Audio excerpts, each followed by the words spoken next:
I think we are live. Excellent. Hello, and welcome back to the Roll Plus Bond second anniversary charity stream. I am your facilitator for this block. My name is Cy Sweetman, and my pronouns are he, him. Before I get started introducing our players and our game, I would like to acknowledge that I am streaming from the lands of the Anishinaabe, the Haudenosaunee, Shawnee, Huron-Wendat, and Mississaugas of the New Credit Territories. It is stolen land, and we must continue to decolonize settler states and dismantle white capitalism. With that in mind, we are raising money here today for the Native American Rights Fund, um, the oldest and largest nonprofit legal organization with a focus on asserting and defending rights of Indian tribes, organizations, and individuals throughout America, with a focus on 5 key areas of protecting tribal existence, protecting tribal natural resources, promoting Native American human rights, holding governments accountable to Native Americans, and developing Indian law to educate the public about Indian rights, laws, and issues. You can find out more about the NARF at narf.org or help us meet our fundraising goal this weekend at https ://tiltify.com/@rollplusbond or donate.rollplusbond.com. Today, we are going to be playing Spoken Magic by Dylan Grinder. You can find Dylan's work on itch.io at anarisis.itch.io or buy the Spoken Magic module on the Roll20 marketplace. Today, I am joined by Cole. Hi, my name is Cole. My pronouns are they, them. I'm currently living in Michigan, so I'd like to give a brief Michigan land acknowledgement.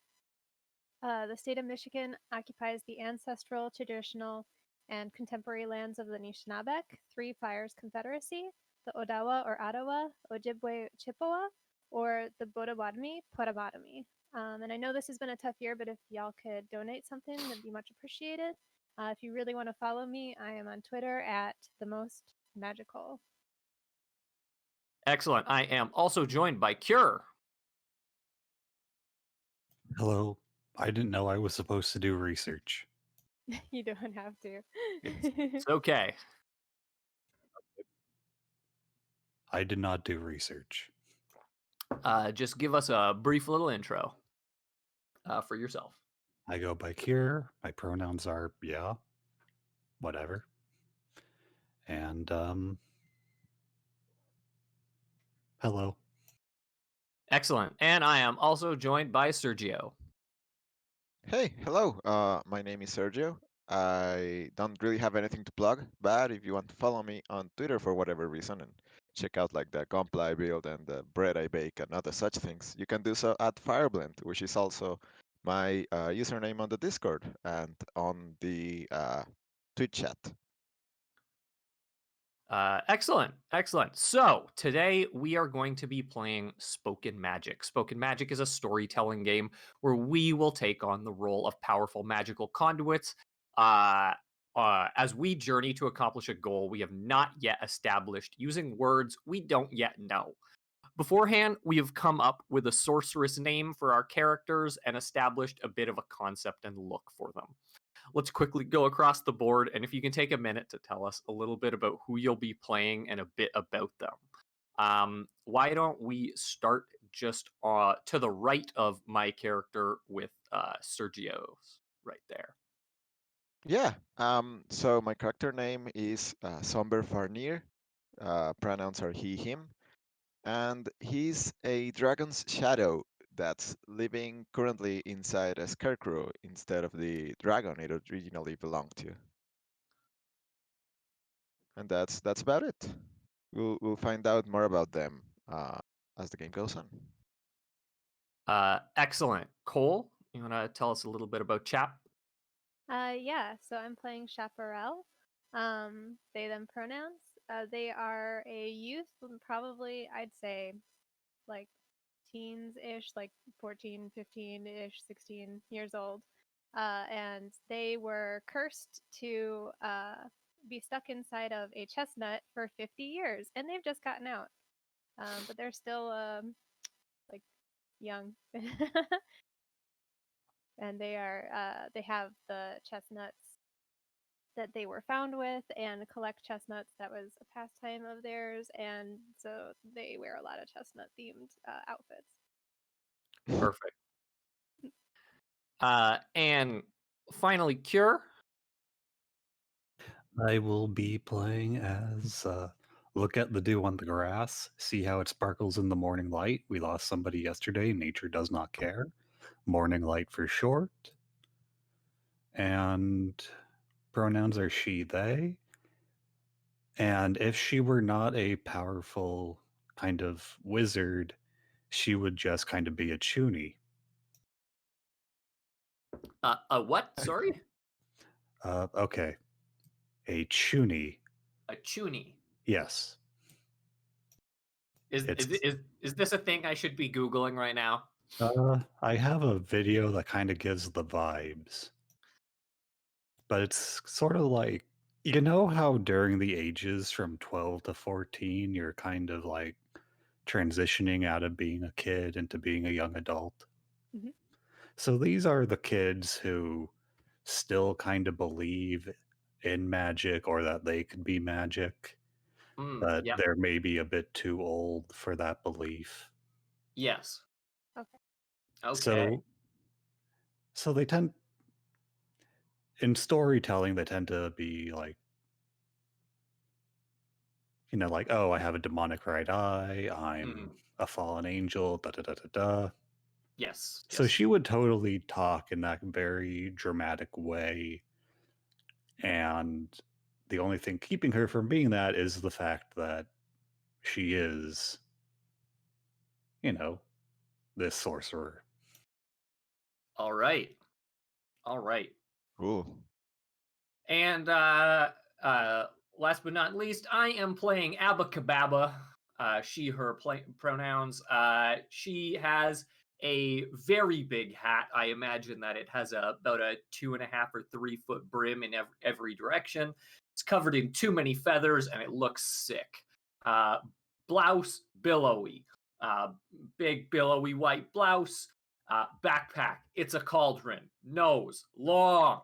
Glasses, gemstone glasses that only barely hide the dark circles of being crushed under the weight of wizard capitalism. That is Abacababa. So one sec, let me just go to my little order of operations here. I just want to say I love Avakababa. I love that name. It's so good. Makes me laugh every time. Thank you. Now that we have our wizards somewhat established, we need to know. We each have a little blank section that says, "My words are ... So the thing that we are all going to do is draw a card from the Arcanum deck. The Arcanum deck is that blue deck up at the top. So if you can draw one into your hand. I believe, or maybe I just have to deal. Okay, you all can. Good. Cole? I cannot reach the cards for some reason. So You cannot reach the cards, so I'm just gonna pop one into your. Sorry, thank you. Ah, I'm already struggling. there you go. Thank you.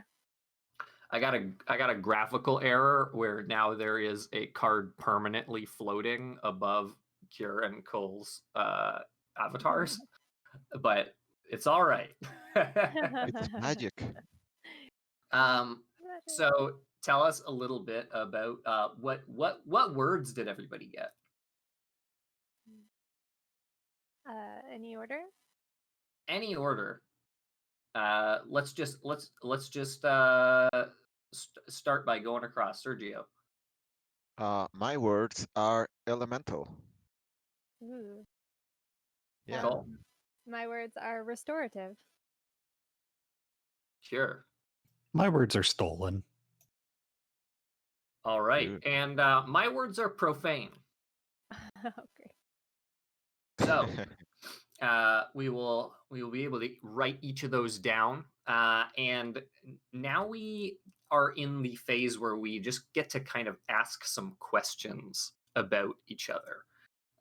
These questions can be basically anything. You can ask very, very leading questions if you would like. And you are going to ask one question to each of the other players. So we could start in the same order, or if you have some questions already in your head, then we can always start with you. Does anyone feel like they have questions already?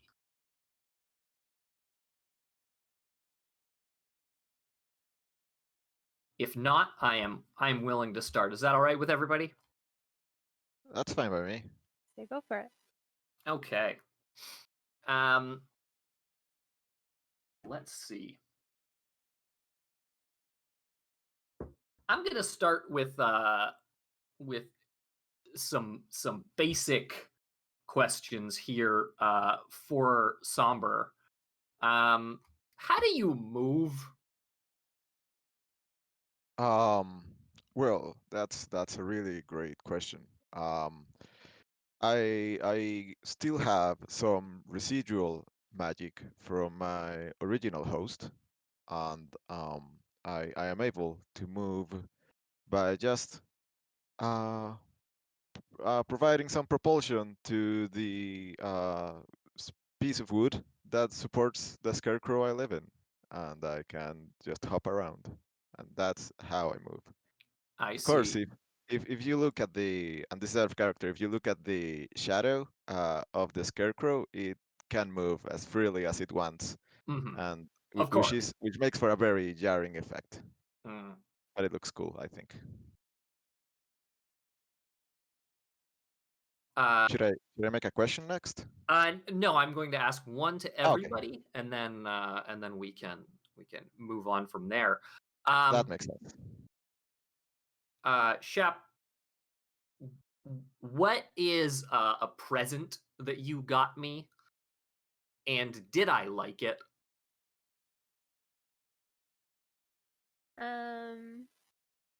I think I probably handmade you a bracelet made out of just like twigs and dandelions and stuff that I found on the ground basically. And I was like, here, it's gonna protect you. It's like good luck. And I'm gonna guess you probably didn't. It might not go very well with like your overall aesthetic that you have going on, and I don't know that it's put together particularly well. All right. And Morning Light, how did we know we would be good friends the first time we met?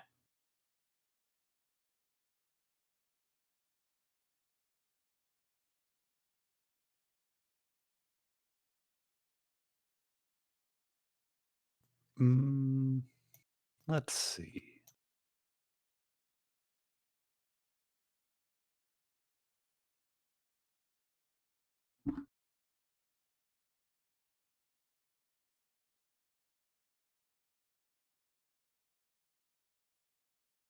Well, on my part, I kind of have this evil right hand, and sometimes it like has a will of its own and acts on its own. Mm-hmm. And so for my part, like it didn't, how to put it?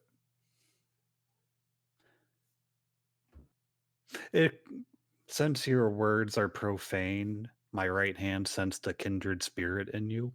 Yeah. Yeah. All right.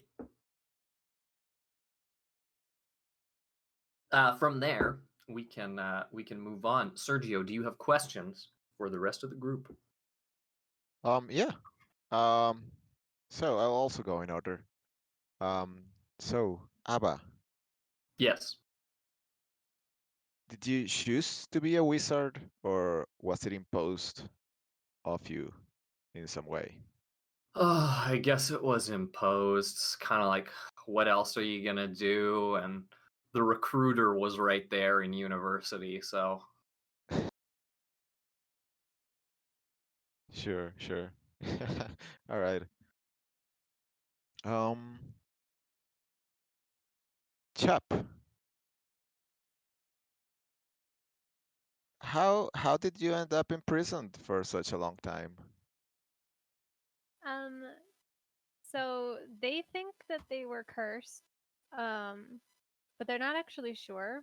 They just remember kind of going into the bushes while they were playing, and picking up stuff and playing with things, and collecting things to make trinkets. And they ate one of the things that they picked up, and the next thing they remember is they were laying in a field and next to an open chestnut. And so they're not entirely sure. They don't know if somebody did that to them or if it was they picked up something unfortunately or what happened. As one does. Yep. Sometimes it happened. It'd be like that. Yeah. Morning Light. Uh, how did you steal your words? How come they're stolen? Well, okay, so I used to be an angel. As one does. Yeah, common backstory. But, I'm something of a fallen angel, and why I fell was I saw this kind of forbidden magic, and I was like, hey, I want that. And I took it, and then I got shunted out from my place, and now here I am. as one does. Yeah, typical. Yeah, normal childhood. I don't even know why you asked. All right. Cool. Yep. That's on to me. Mm-hmm. Abba, do you have a favorite wizard? No, I keep getting asked this in job interviews, and I lie a lot. I've told people that it was oh man, what's that one's name that everyone's always talking about? I've said him before, but I don't really believe it.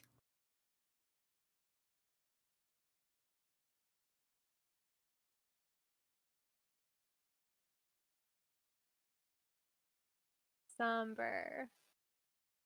I'm Yes. trying to remember what question you got asked the first time, but How do you move? okay.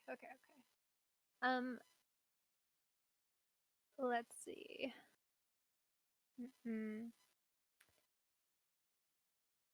Is there something about being a dragon in like not just the shadow of a dragon you miss? Honestly, no. Whenever the dragon flew over villages and fields, I would be projected on the ground and everything would go by so fast. I couldn't appreciate it. It's part of why I was fed up with being a dragon's shadow, and I escaped at the first opportunity.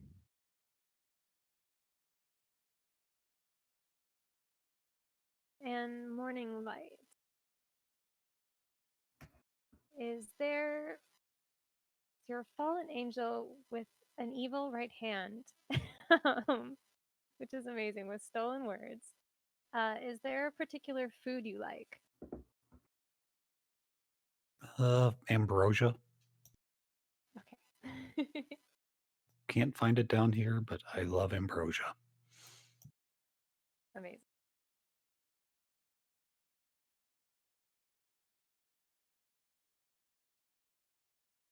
And Cure, it is your turn to ask us some questions. Okay, Abba, Mm-hmm. what would your perfect morning be like? I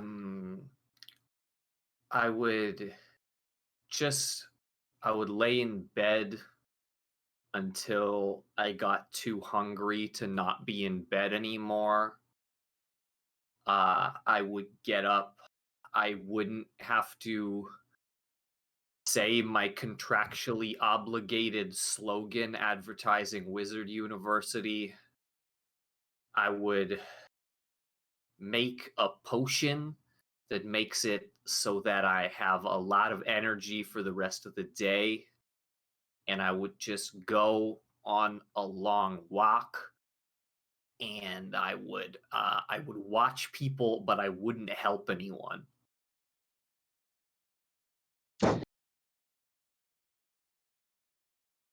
That's my perfect morning. All right. Somber. Who are your kind of people? That's an interesting question. I haven't interacted with many people. Only those who have taken me in and trained me in the ways of being a wizard. I find it especially difficult to interact because I am either a very intimidating shadow or a hard to interact with scarecrow. But I would say maybe the academics who have taken an interest in me are the ones I have formed a better relationship with.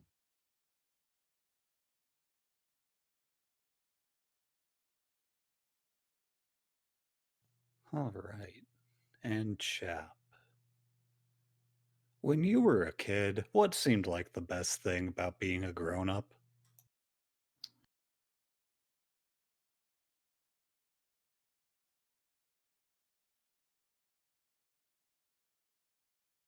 think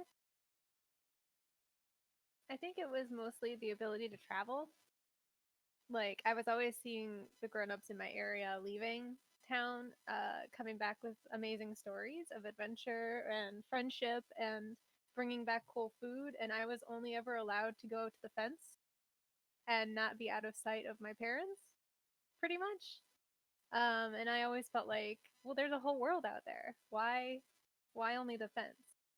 Why don't I get to go to the next town over? And I think I was really excited for the day I could go beyond the fence.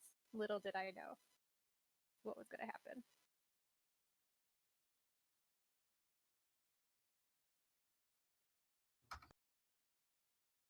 All right, so that is our set of questions that we've all asked each other at this point. The thing that we're going to do now is deal out. I'm going to deal out 6 cards to everybody, and we are going to take a quick 5-minute break for each of us to write down what the meanings are of each of these 6 words that we've been given. So I'm just going to, if we can, tech support, if we can get a 5-minute break going, that would be wonderful. And we will see you then. All right.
Um, it's just the part of my wizard sense tells me that.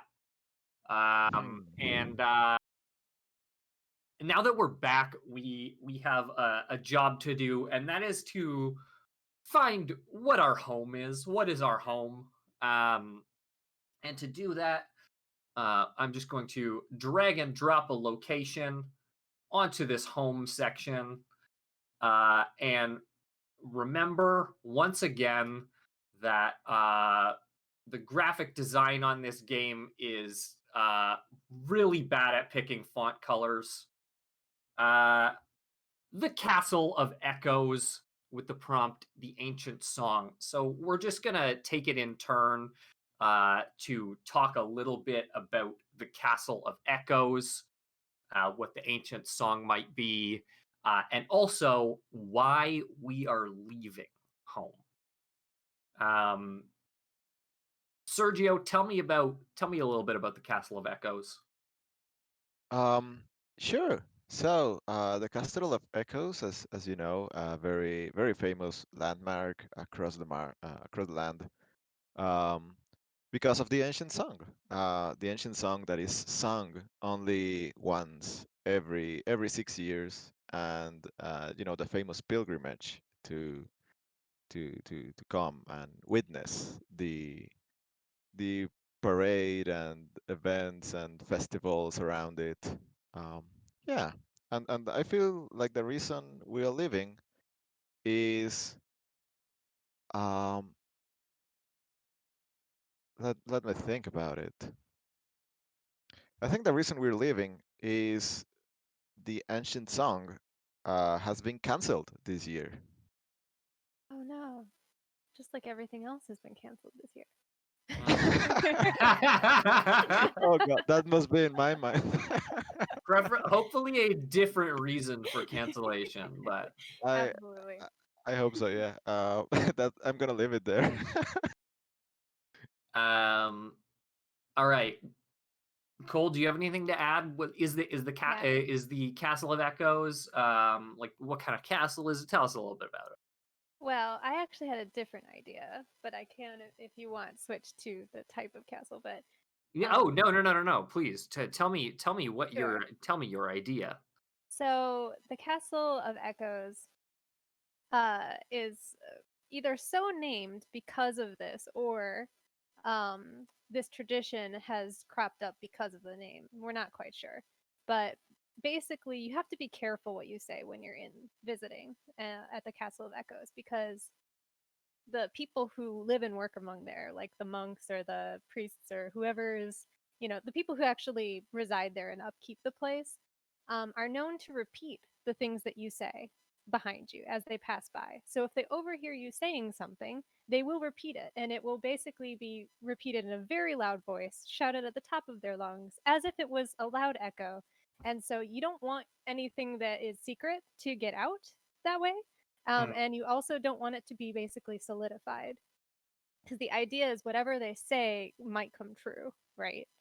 So you really got to be careful what you say in the Castle of Echoes, because it will be echoed. Oh dear! Wow. but only if they're, walking behind you or by you. Do you have other than the cancellation? Do you have any other reasons for leaving the Castle of Echoes? Myself? Hmm. Yeah, I just don't like it. I don't like it here. Gotta get out. Kira, do you have anything to add about the Castle of Echoes?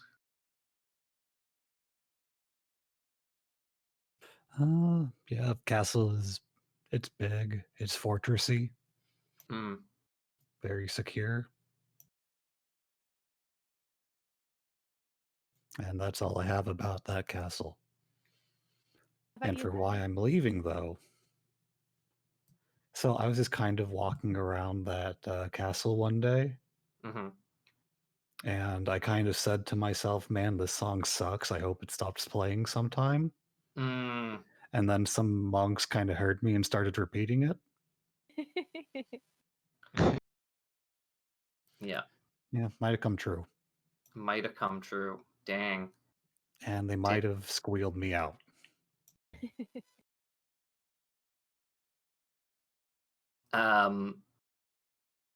Let me think. The Castle of Echoes, it is very close to a major city, I feel. But not close enough for public transit.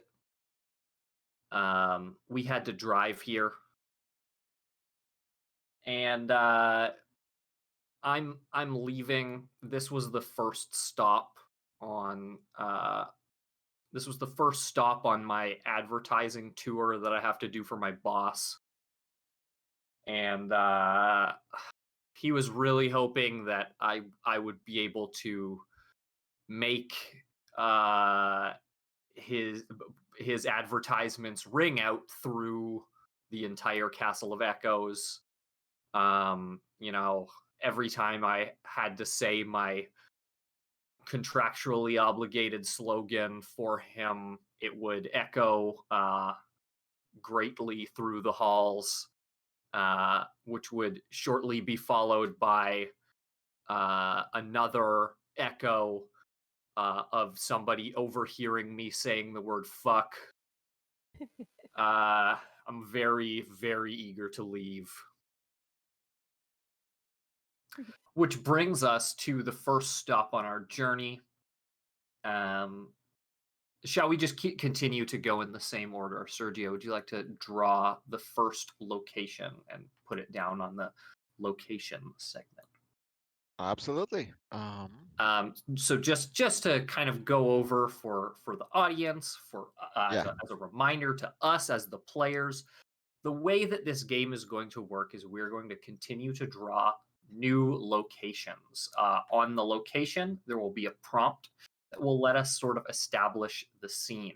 Once we've established our scene, then we're going to be drawing a problem that can only be solved using magic. Then together, we are going to work together or to hinder in crafting a spell using the words in our hand.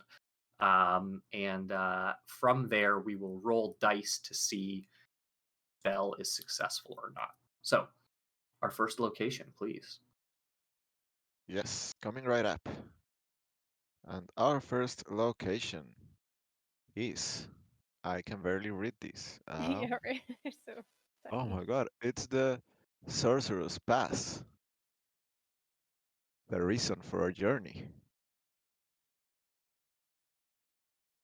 All right. I'll put that down in Okay. locations. All right. What's this Sorcerer's Pass? How does it relate to the reason for our journey, and what is the reason for our journey? Let's figure this out.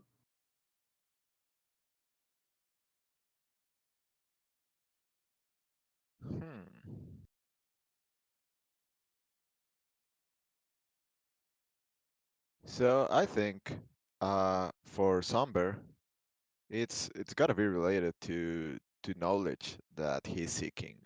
I think he's still trying to make a name for himself. It's hard these days for a shadow to become as recognized as a corporeal body. So he's trying to improve his elemental knowledge. Get enough experience and recognition to be able to live off that profession. So the reason for the journey is he's coming to the Sorcerer's Pass to see what he can find in in terms of magical expertise. Mm. So the reason for our journey is to learn and get experience.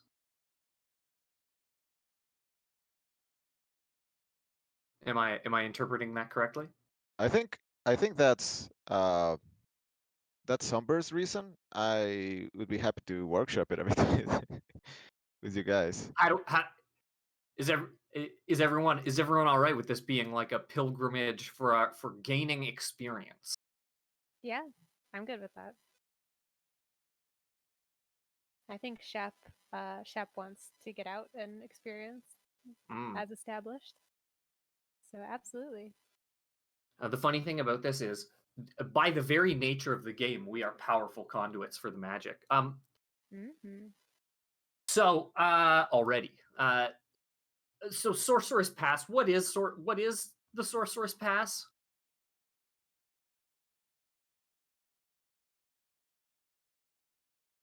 Should I answer this because I was Yeah, the one yeah, who yeah. really okay? This is your turn. So Oh, okay.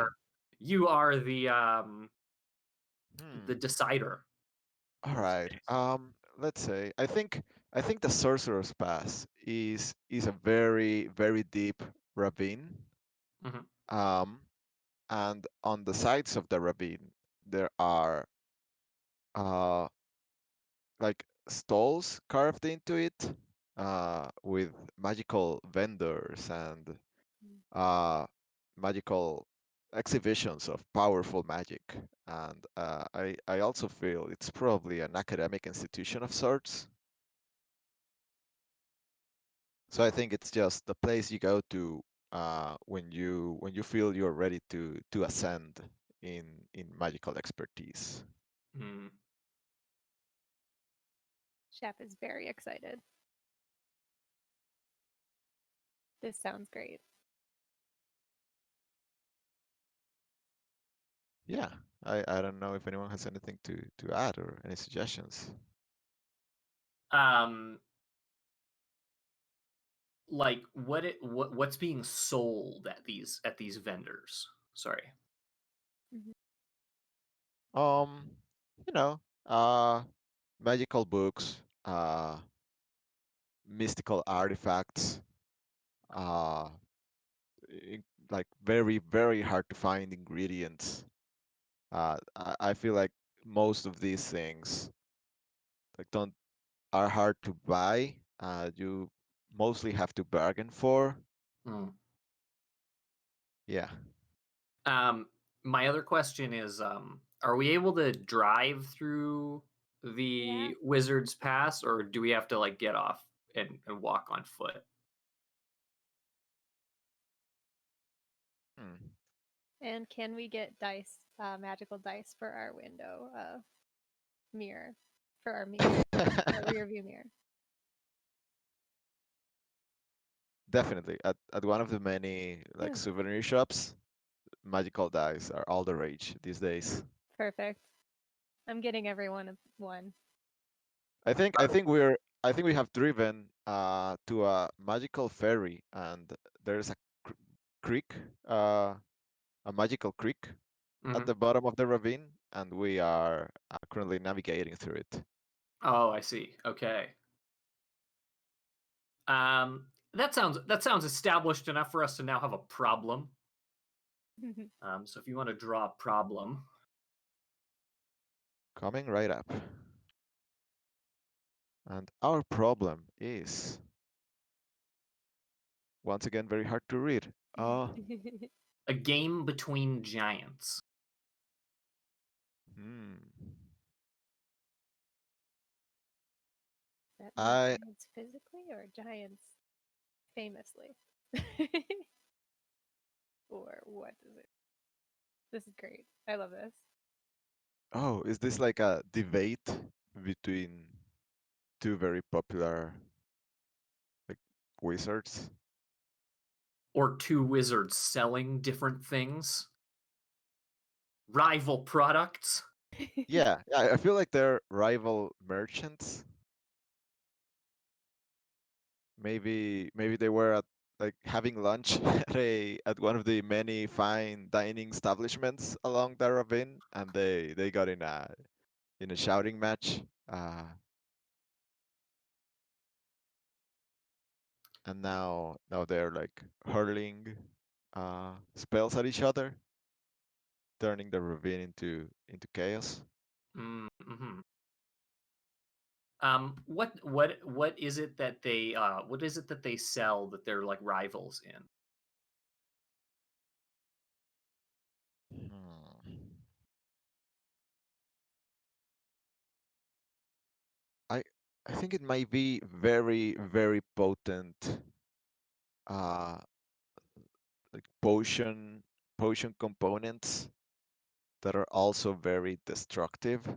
Mm-hmm. Like things that dissolve certain materials or like drill through any structure without stopping, things like that, like flames that won't ever go out. No, that kind of stuff. Things you would expect to find in a potions ingredient list.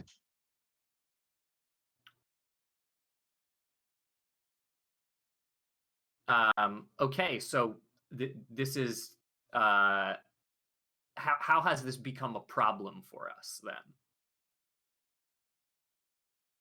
I think, I think there's first of all a lot of traffic now in the creek because farther up ahead we can see there's like people shouting and sections of the ravine are either collapsing or dissolving. Um, you know, whenever there's traffic, like people look out their window and try to figure out what's going on, and that's basically what's happening here. Except we're on a ferry, and yeah, there's a ferry jam basically. We I'm cannot taking the we back of cannot the seat. continue.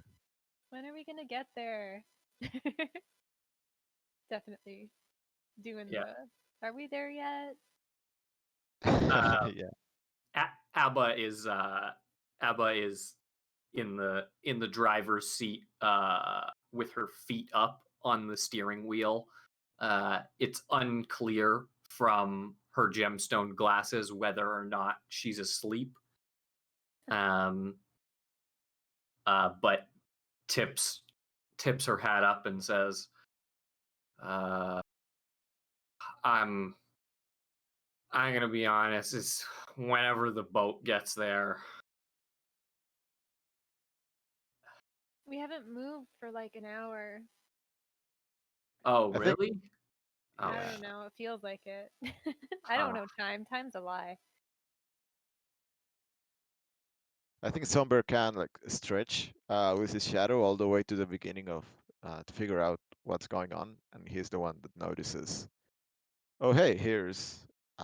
I'm very bad at names. I don't have the names for these people, but they're definitely famous.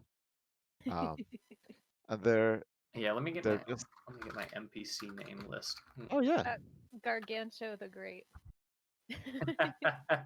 absolutely. One of them is Gargantua the Great. Gargantua the Great. Um, Who's the other one? how about legit bodega? Incredible. Perfect. Yes. It appears that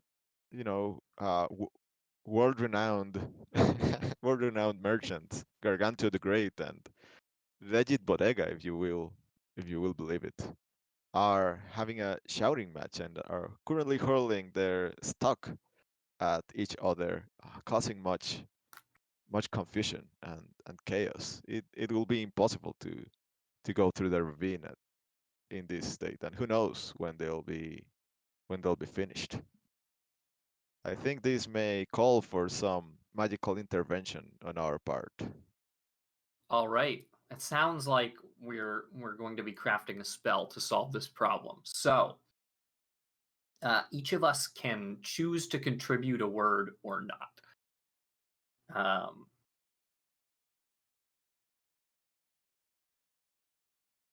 All right, I will definitely be contributing a word. What word are you contributing here? All right. So I just drag this towards the player to discard, I think. Into the player 2 discard. Face up. Face up. Okay. So I'm contributing the word Hinla, which I swear I didn't. I I feel like this fits so well. It didn't occur to me that this would be so appropriate. Um, Hinia is an elemental, very old elemental word that is meant to talk of an old beverage that was described as fizzy water that's tasty and refreshing. And what my spell is going to do is it's going to make them drink this fizzy water to calm them down. I will also contribute a word. I'm going to contribute the word burr. Burr. And what burr is the bluntest of questions. Ooh. I don't know what the bluntest of questions is to ask these wizards, and I don't know what the context is within this fizzy beverage to calm them down. I will leave that up to the spellcaster or the one leading the spell. In this case, Somber. Yeah. Is anyone else contributing a word? Or is this it? I'm thinking. You can also choose to hinder the spell if you would like. Oh. I don't know that mine is a help or a hinder, but I could contribute one that Shap thinks might be a good idea, if that makes sense. Mm-hmm. So I will contribute 3A. And 3A it causes torrential downfall, rain, lots of rain. Oh, I think this Basically, absolutely contributes. they are super hoping that if it rains enough, our boat can just go right on by. But, yep. All right. So I'm Morning. guessing this is it. Oh. Morning, we haven't gotten a picture of you at all in this scene. What's going on? You gonna craft a spell? You chilling? Well, I think what I did in this scene is once there started being a traffic jam, I said to you all it would be faster if we just walked. So I hopped out of the boat and I'm walking alongside it. Or in fact, I'm walking circles around it to demonstrate.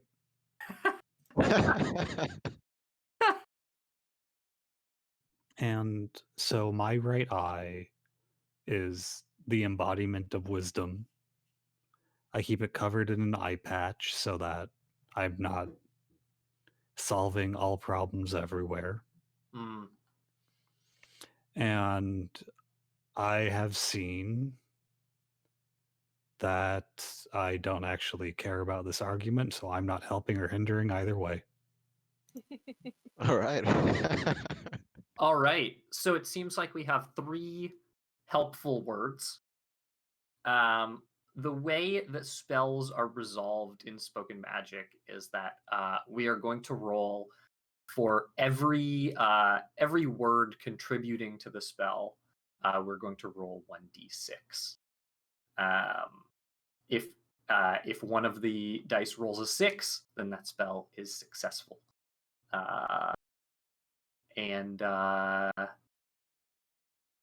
If one of the dice rolls a 6, the spell is successful, and the current player describes how the problem is solved.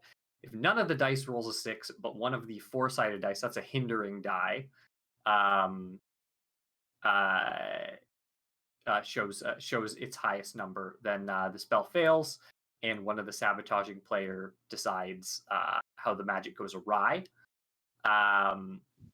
And then if no dice show their highest number, then the spell is weak and only partially effective. And you describe how the problem is solved, but only partially or temporarily. So if you would like to roll 3d6, you can do that by typing /roll 3d6 into the chat there. I also use the dice roller on the left side. All right, that's a 1, a 1, wow. and a 5. All right. Well, that means that the spell is only temporary or partially effective or weak in some way. So tell us, how does the spell not totally work but kind of work? All right. So I think the way all of these words come together, or at least the latter two, the first one will come in a second, is this refreshing fizzy water begins raining instead of like being filled, of filling their glasses. It just starts raining all over the region, the ravine, and it's actually working. People are being refreshed, enjoying themselves, except it's definitely not helping the traffic jam, because now everyone is refreshed and relaxed, and no one's caring much about the traffic jam or getting anywhere. So yeah, I think this delays us. I think that's the complication here. It's going to make us have to wait even longer than we expected, and not carry things along. As for the yes, Yeah. Sorry, no, please continue. no, as for the bluntest question, well, as we'll know, the bluntest question can't really be uttered by speech. It can only be understood with As a whisper. yes, as a whisper. And we see both Gargantua and Legit Bodega like get really friendly with each other, and they have their arms around each other and are thinking about. I think we learned this afterwards. They're thinking about opening their own business because of the deep connection that this question has established between them. All right. And people are worried because they think this is going to mean less competition, and it's going to be like a potential monopoly, and they are fearing that the prices will go up for their wares. No. A wizard merger. Yes. Terrible. Basically. Alba must be so mad. All right. So at the end of a scene, I believe, let me just confirm this.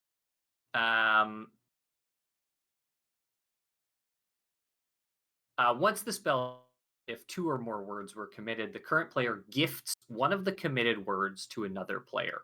All words committed to the spell are lost. Place them in the discard pile of the players that wrote their meaning, and do not use them in another spell unless the spell directs them to do so. The current player then takes the location card into their hand from the board and discards the problem card, and their turn ends.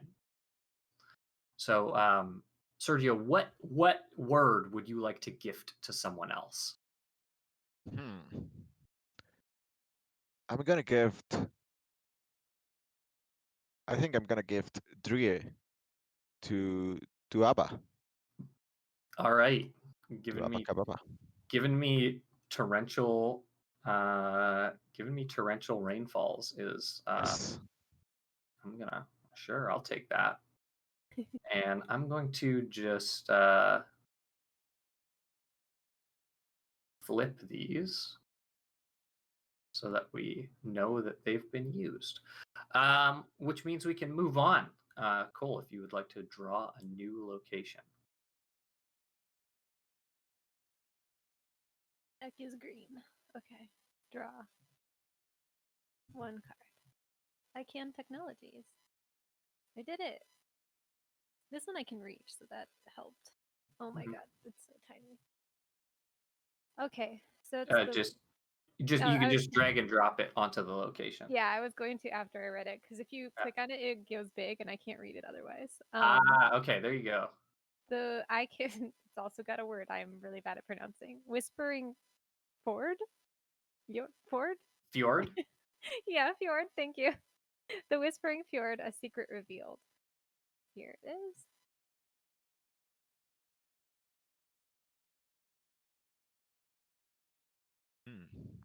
So, I forget. Fjord, I'm bad. Is that the thing from like Oregon Trails or whatever that you have to fjord the river? No. No. What is a fjord? A fjord is a coastal land formation. Here, let's I have to look it up. let's just get the in geology, a fjord is a long, narrow inlet with steep sides or cliffs created by a glacier. Oh, okay. So this is great. So yeah, okay. I'll bet I see. It's on the water too, right? Mm-hmm. Yeah. Okay, Yes. perfect. So we're already, on a ferry, and we get through this on the creek, on this tiny creek, through all of this, pain and struggle, and I'll bet I don't know for sure, but I'll bet a certain someone probably walked to the end and waited for us to finally get through, or maybe. Maybe. But and then we exit out of the place we were just in into yet another pass just like it, but thankfully a little bit quieter, as indicated, whispering. So, a secret. What was it? A secret revealed. Huh. So, kind of reminds me of the place we left. But So tell me a little bit about this. Tell me a little bit about this fjord. Where's it leading? What's the water like? What's the shoreline like? so the water is like jelly. So you can kind of like when you touch it, it kind of solidifies like that weird solid and liquid stuff. So like our boat is kind of like Uwek, I believe getting it's called. stuck. Yeah, yeah. So occasionally our boat is getting quite stuck, and we have to keep like kind of try to push it through this muck, and it's kind of like not as easy as you would think it should be. And I believe it is basically we're trying. It's kind of just leading us further and further away, um, out of the civilization area we just left, and kind of a little bit. This is like when it becomes a little less a little more wild, right? A little there's a lot of weeds and overhanging trees off of the cliffs, and occasionally we see like a goat climbing the cliff sides. We're like, okay, here we are. Now we're off to fend on our own. What's whispering about it? Aside from it being like a complete stark contrast to the marketplace that is adjacent, I feel like there are just basically it's like sounds. It's just sounds, I feel like. In the wind, you might hear like a car horn, but it's not coming from you. Or you'll hear someone calling for people, like on fishing boats, you'll like people are shouting commands from fishing boats. You can kind of hear an occasional phrase that would be like pull up the nets or something, and you're like, what? Yeah. Where is that coming from? And I mean, it's not anything, I don't think that it feels creepy. It just feels like there might be like these are things coming from a different place that are somehow being whispered into this fjord. All right. A secret revealed. What does that mean? I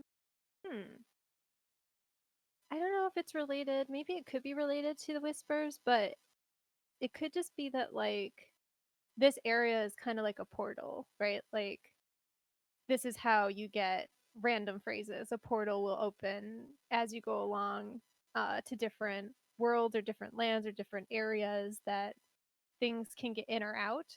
So kind of like a walkie-talkie you didn't mean to turn on to another place, and that can be like those are secrets. Like you can again, got to be careful what you say here. Maybe we don't know that though, but I think that's why. Hmm. Open to suggestions though if you have a cool idea. I am always here for collaboration. Is it an audio portal only? Or can you see into these other worlds? I was thinking audio only, but I like it as audio only. yeah, okay. Yeah, that's what I was thinking. It's just like sounds. A little weird. Is there a specific secret that is revealed to us? Ooh. That would be nice. Gargantua the Great. Wait, no. Hmm. Anyone got a good idea for a secret revealed? I like the idea of something very specific to one of us being whispered. Ooh, that'd be really good.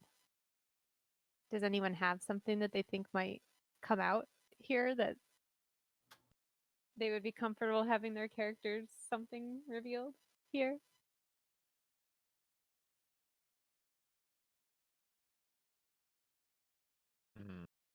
Is anyone running from something, or maybe did some great accomplishment that they don't want to be connected to or embarrassed of, or I don't know. Just try to think of some things it could be. I don't want to make a secret for y'all, if that makes sense. No, Yeah. I get that. I don't think Abba has too many secrets. The most secret thing I think that she has about her would be like cheating on an exam or something. I think I could make one for Shap. That could be like giving a hint about what might have happened with that curse that trapped them. All right. Yeah. What's It could that? be like I'm trying to think what it would actually say, because I kind of want it to be the idea of like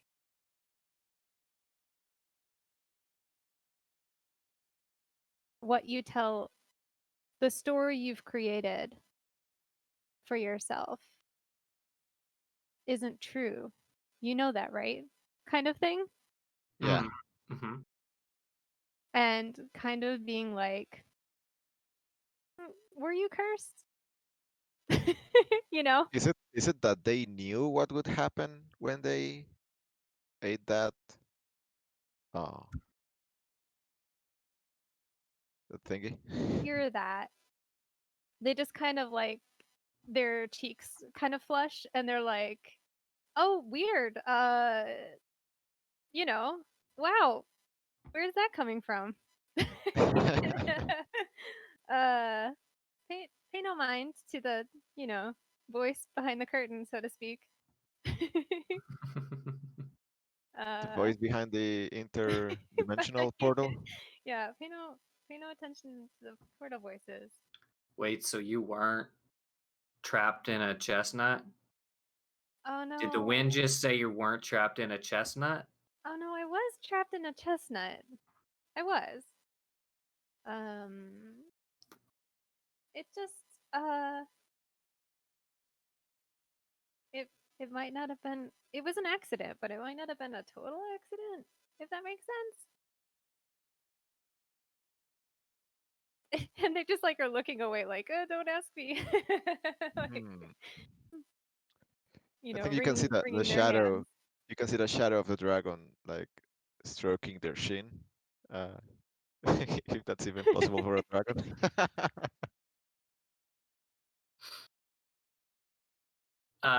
Is Morning Light still refusing to get into the ferry? Now that the traffic jam has cleared up, Morning Light is in the ferry. Do they have any specific reaction to this revelation or suggestion? I knew this all along. They lied. Shap glares, like shoots a look. All right. Should we introduce a problem here? Sure. That's this brown one, right at the bottom. Mm-hmm. Draw one card. Here we go.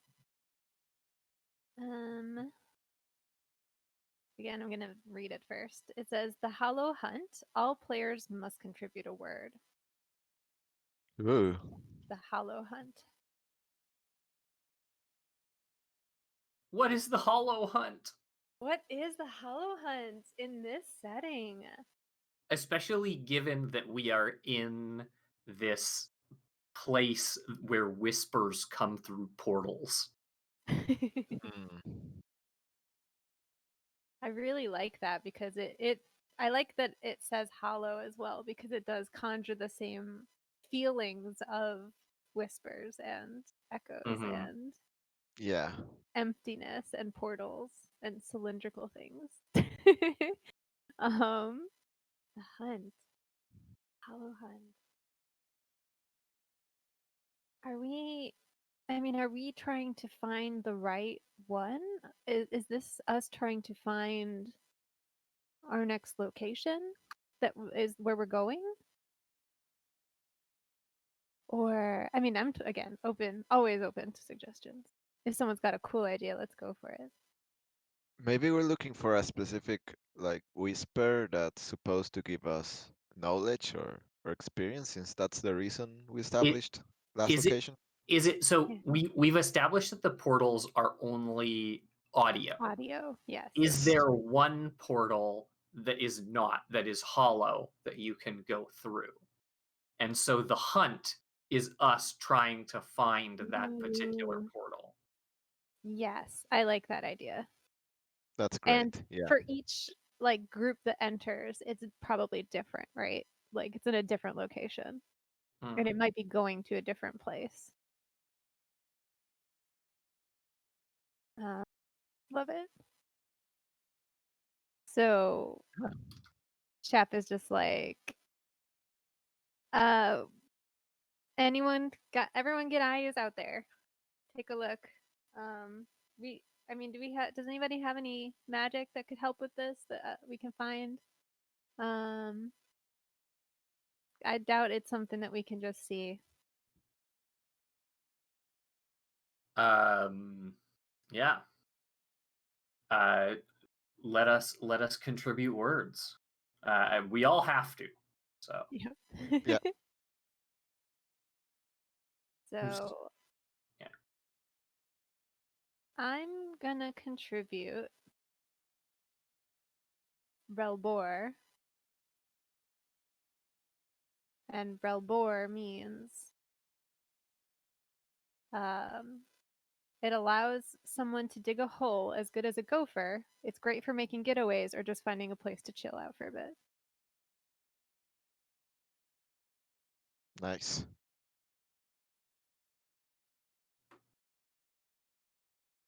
I will contribute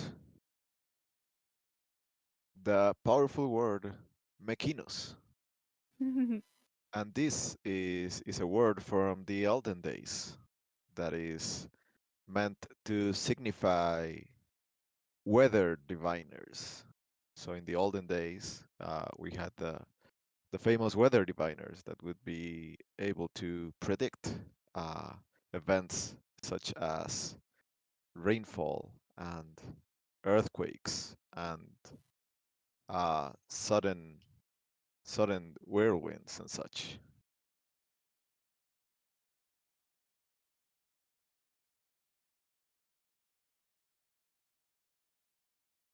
We got a total Groundhog's Day going on right now. Does morning light have a word for us? Yes, and I think Morning Light thinks that she's helping, but Oh, is this this a one, hindering word? this is going to be a hindering one, but Morning Light doesn't think it would be hindering. And so this is going to be one of the most powerful ones she knows, Destati, which means the beginning of the end, the harbinger of the apocalypse. Oh dear. Oh no. Well, I'm going to contribute to this spell. Tis, which of course means isn't. This part of the spell tells us which whispers are not the right whisper to find the hollow portal. Oh, that's useful. That's very helpful. Yeah. Great. Do we roll now? We roll now, so it will be 3d6 and 1d4. Oh no. What happens there? Uh, I think we did it. we did it. So Oh, if oh, we did if it, okay. none of those dice Uh-huh. had shown a 6, none of the 3d6 showed a 6, but that d4 had rolled the 4, then we would have described the way in which Destati, the harbinger of the apocalypse, ruins the spell. So what numbers are you seeing? Because I'm seeing a 4 and I'm also seeing a 6. So the D4 rolled a 4. Yes. Yeah, I think the but- 6 takes but precedence. The six Oh, it takes it. Yeah. Oh, Yeah. okay, I get you. Whew. This is the most extreme of rolls. Oh we my got goodness. we got a 6 and then the worst possible number we could get from every other dice.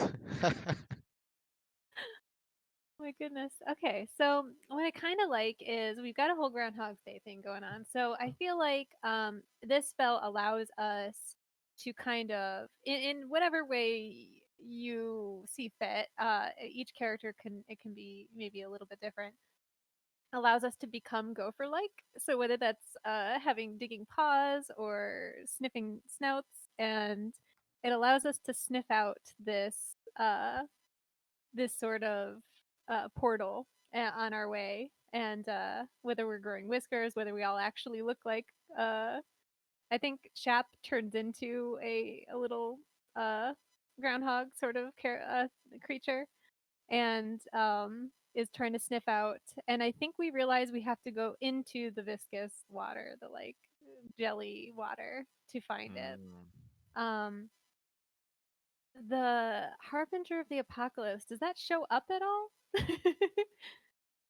Yeah. How? Well, I mean, it does. It's part of the spell, right? It does. It's Yeah. part of. So, perhaps is this? I wonder, is this like a thing, right? Like maybe there is a. Oh, it's so fascinating. Like not a countdown, but like it implies there's a beginning and the end, right? Or the beginning of the end. So I feel like maybe there is this frantic, it adds a frantic element of we are running out of time. And so by the time we actually are able to find the portal, we're quite stressed, or have a lot of anxiety because we were really scared that it would It's like if we don't find the Yeah. the portal in time, then the apocalypse will be unleashed on our world. Yes. Or the portal will disappear, and we'll be trapped between worlds, or this kind of impending doom feeling besets us as we dig frantically in this viscous, gross Now, water. are we able to pull the portal out in such a way that our ferry, or at least our car on the ferry, can get through the portal? Or are we just going to have to abandon that? I think we need to abandon our car and find a new one. Ah, dang. I Yep. just paid that off. Good luck. You might be able to borrow one from someone.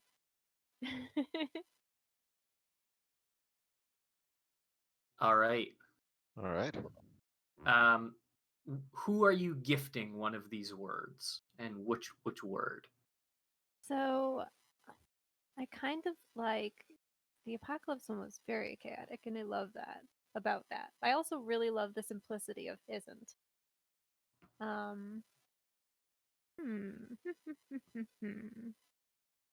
I think I would like to give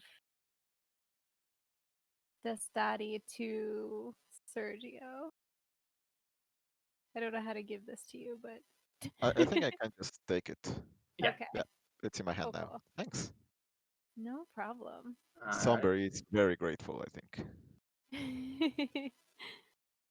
Wonderful. Oh, yeah, And December. we can discard that. And Cole, you can. Yeah, there you go. We have done 2 locations. It's 9:21. How are people feeling? I'm feeling good, but if it might be a good idea to take a break just as a practice. Mhm. Practice break. Yeah, I feel like a break for everybody to stretch, to get their coffee if maybe they woke up early and haven't had a chance to yet. Things of that nature. So I think we're gonna take a 10-minute break at this point, and we will be back soon.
the Roll Plus Bond second anniversary charity live stream. As a reminder, we are raising money for the Native American Rights Fund. Find out more about their mission and programs at narf.org and help us help them by donating at donate.rollplusbond.com. Speaking of donations, Cole, take it away. Yeah. So we got one donation here that I'm going to read from Ely. It's $20. It says, from Spoken Magic Team 1 to Spoken Magic Team 2, you're off to an amazing start with these characters. Have fun. Thank you. Thank you, Ely. That was a really great game. So I'm Yeah. sure people missed it. Please go back and listen or watch that. It's great. Please watch both clips of Chris rapping. Oh my God. They're both amazing. Yes. Um, Everyone needs to have Chris rapping in their life. Mhm. Very good. All right. Cure, hit us with a new location, please.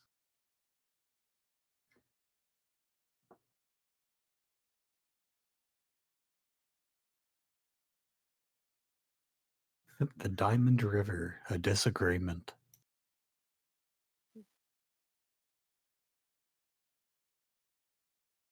So many water relocations. Yeah. Yeah. This game is all about the water. Yep, the ferrying doesn't end. Well, we lost our ferry and our car, so This game knew that I wanted sleepy beach towns and put just all kinds of water in them. Yep. In fact, maybe we're just in a sleepy beach town on the Diamond River. Mhm. That's where the portal took us. Lots of ponds and lakes and the ocean. All right, tell us about the Diamond River. What's this place look like?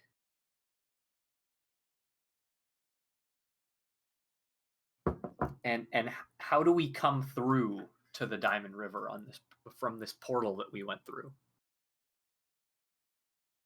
I think it's we're just in a very chill place. Used to be wealthy from the diamond mines. Now it's just kind of a surfer town.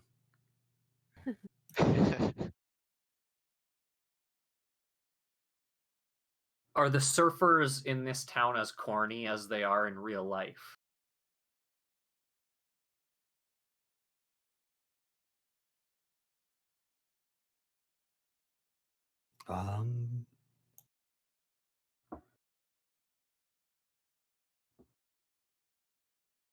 Or can be IRL? Let's see. No hate if you are a real surfer. To anyone out there. I Is think this they where- are just kind of laid back and relaxed like real surfers.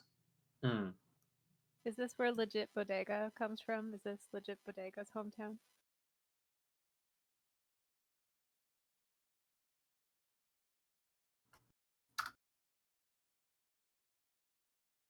No, but I think their cousin, Legit Tourist Trap, lives here. Of course. Right. Yep, runs a little tchotchke stand. It is a common misunderstanding, to be fair. Yeah. How does this relate to a disagreement? And also, how do we come through this portal?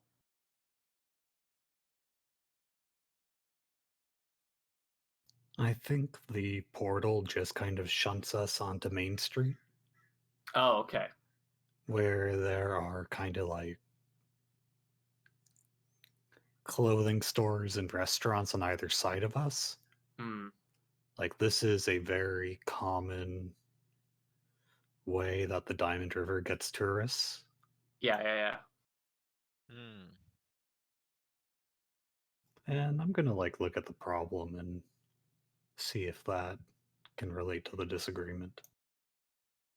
Sounds good.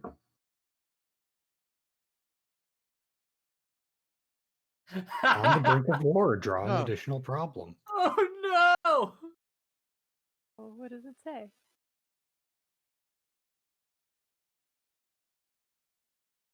The Lich's corrupting influence. At least one player must contribute a hindering word. Oh my god. So, I think the vibes are being harshed here majorly.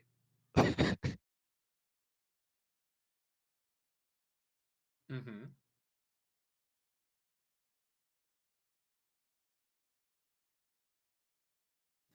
And I think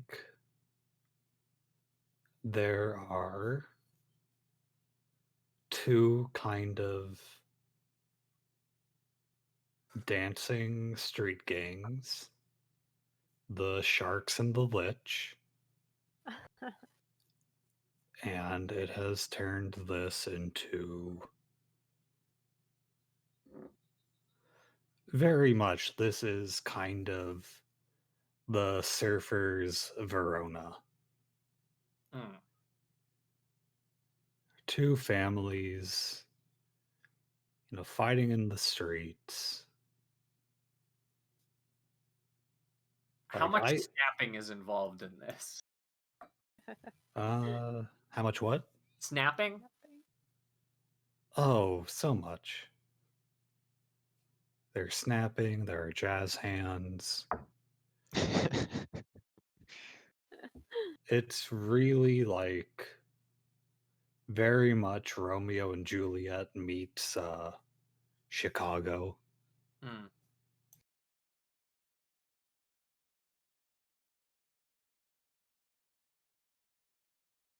Incredible. I think Abba cannot help but also snap her fingers along with the gangs. Yeah, I think that has something to do with the Lich's corrupting influence, Mm-hmm. Yeah. where there is magic emanating from them that really. I'm not going to say a musical number is a daily occurrence, Mm-hmm. but it is fairly often, and everybody does know the words and the steps. Amazing. I think Abba has like walked in line with the Lich gang and says, "Hi, I'm Abacababa, and I'm contractually obligated to tell you that you can find Alaka sales at the Alaka Mall run by the famous wizard B Tier Benny."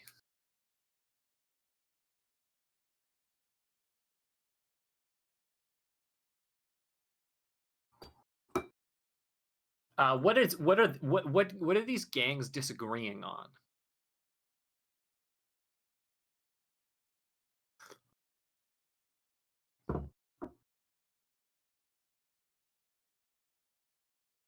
I think it's an old family feud. Hmm.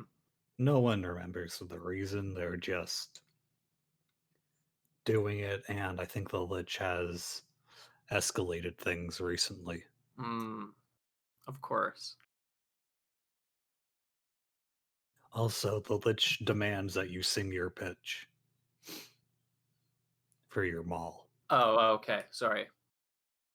I'm Abacababa, and I'm here to say I'm contractually obligated to tell you about Alaka sales at the Alaka Mall, run by the famous B-tier Benny, grandest wizard of them all.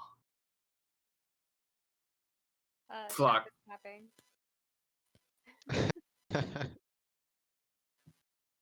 Wow. I didn't know you could do that. I wish I didn't. Well, you did, and you were great. I'd love to hear another one. You should do commercials. Oh, please don't say that. You don't want to be famous?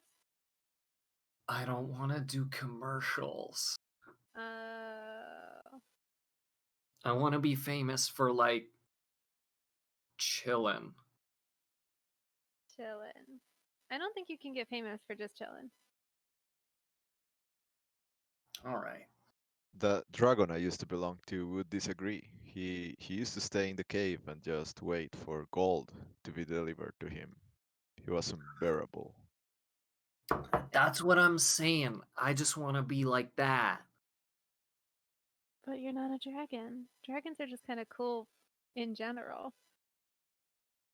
I could be cool. Could you make yourself into like a dragon? That might help. Maybe. Anyway, we got this gang war to worry about. True. I can't stop snapping. Is it a curse? Is Are it you a being curse? cursed? Morning light, is this a curse? Oh, existence itself is a curse. Is morning light's evil hand snapping? No, because the evil hand is more evil. Is it Then- snapping out of beat?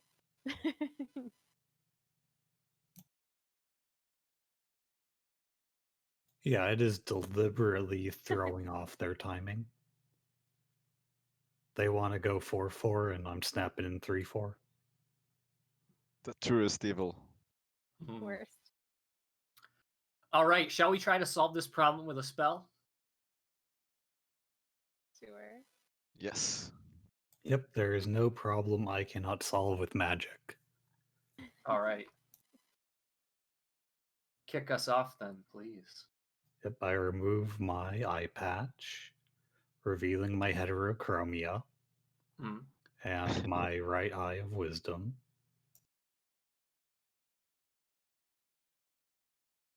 And I see that the issue is the corrupting influence of this lich. And I am going to contribute the word Quadrionis.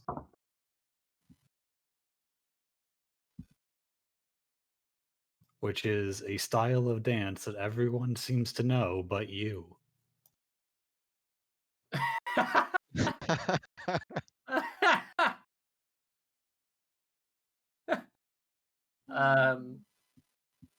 Incredible. I'm gonna add to that. I have a word to add to that.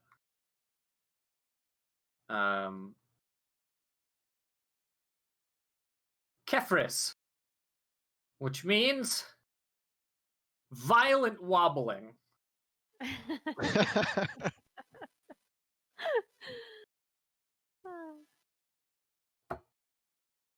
Those are both helping? So, okay. I don't know. I think mine's going to definitely be hindering. So if you want that to be helping for the math, can be.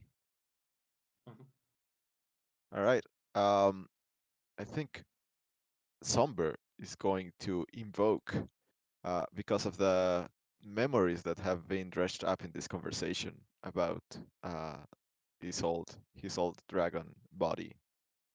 The word, I have to actually drag this one out. Serem. And the word Serem is well known for being the specific kind of fire that is expelled from a dragon's mouth. Oof.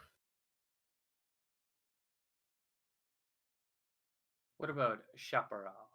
I think Chaparral is gonna abstain. All right. I think. Sorry, is Zarem a helping or hindering word? I think it's hindering. Okay. I don't see how it could help, but it's. I mean, sick pyrotechnics, but Sure. I feel like it can be sick pyrotechnics even like that can be the intention, and it can go very wrong. Kind of like morning lights word in the last location. So I think I'm gonna stick to hindering for this one. Okay.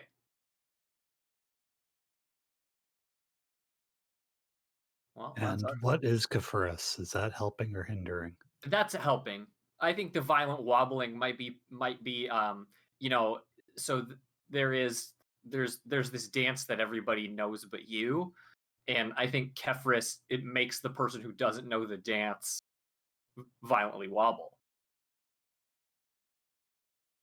or something along those lines, you know?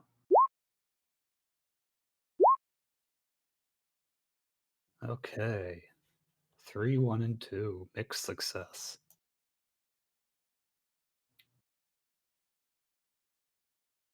So how does this only partially solve our problems?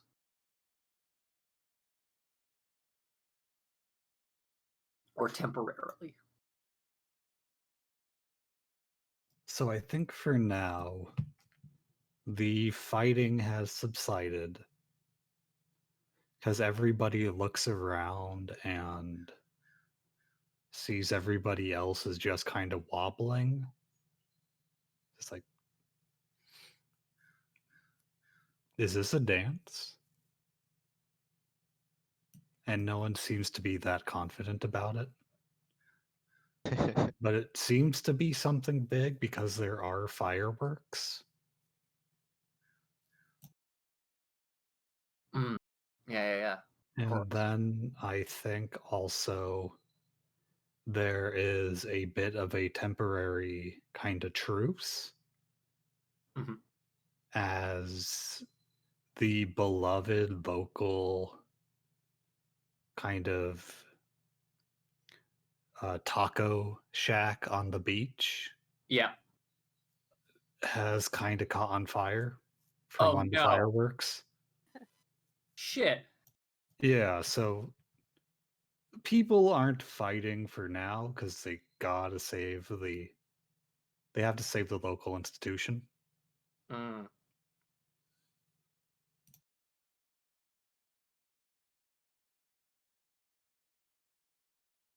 All right. What about the gifting of words?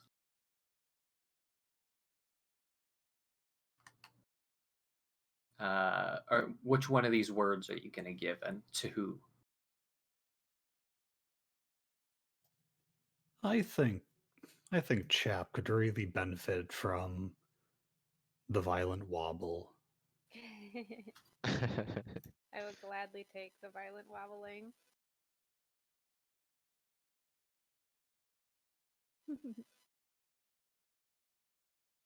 All right. And you can take the Diamond River into your hand, and I will draw our next location, which, as we all know, is illegible. Is the Gilded Reef. We're still in this sleepy surfer town. I think we get like a brief image of everybody eating very burnt tacos as as Abba goes to the local car rental place and gets just like a really hideously mint green convertible, and everybody jumps in, and we head down the boulevard to to the beachside the beachside streets, where we notice that all of the water is glittering. It's glittering with just millions and millions of golden fish. This is You know how fish love to congregate in huge numbers to fuck? Mm-hmm. Yeah. Surprising. Yeah, I mean that's what's going on here. It's the gilded the no. gilded reef is known such because there are big golden fish and they migrate here every year Big to loophole. just, pound one out. Oh my. Good Um for them, honestly. and the sea is glittering. They're jumping out of the water, and frankly, it's they're like flopping up on shore. It's kind of gross. Um, what is every? Can I get some reactions to people in the car looking across this beach at all at this just golden orgy of fish? So, as an angel, even though fallen, but still like as an angel, Morning Light does not know what sex is and does not know what's happening, doesn't understand. Hmm.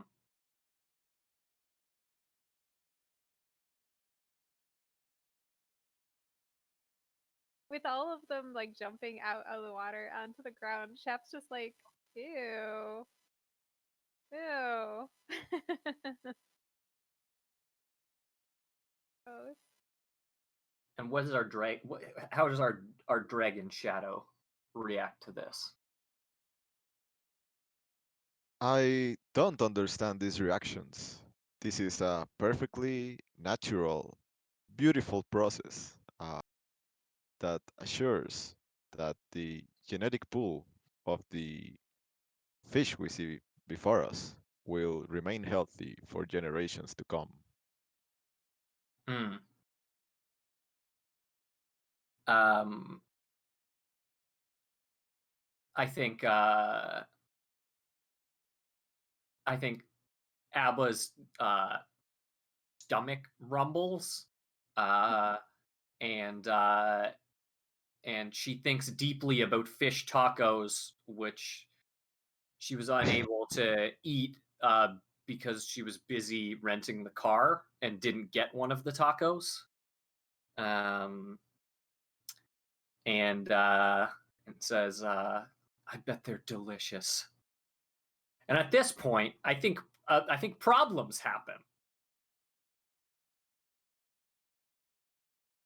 The council is divided. Oh, Ooh, Um, you don't want that. the council is divided. We are we are stopped um, by what is really a town meeting in the middle of the road and spilling out onto the beach. This is, of course, the town council uh, can't decide um, on policy, what to do about the fact that what's a good town like fish related problem that this council is really taking issue with.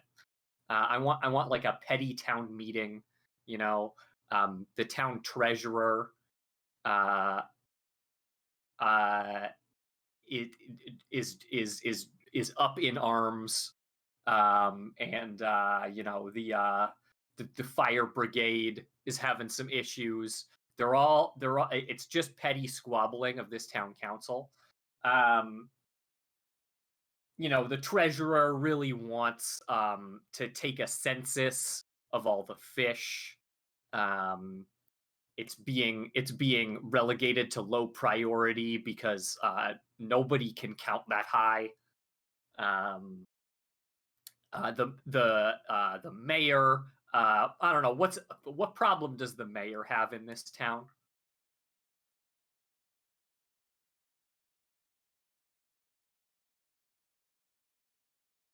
Hmm. The mayor needs to close the beach obviously, because these fish are large and flopping up on shore, and somebody could get hurt, and it's a liability issue to the city. They could get sued, which of course is the reason why the Council of Surfers has abandoned chillness and are saying that the time when the golden fish fuck is when the best waves hit. And so they really want those beaches to be open. What if like all the restaurants want the name of the fish to be changed so that, to attract more tourists? Maybe the fish have a really gross sounding name that they don't think is very marketable. So they're also on the back of the mayor. The fish are called flib. Flib. Yeah, We there's a gotta change neighbor that. association complaining about all of the noise at night. All of the flib are just making so much noise. Flashing. What a nightmare.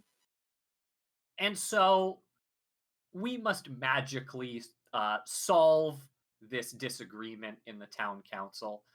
I am going to do so by contributing the word Anaduna. And as everybody knows, Anaduna means a terrible but incredibly catchy slogan or jingle.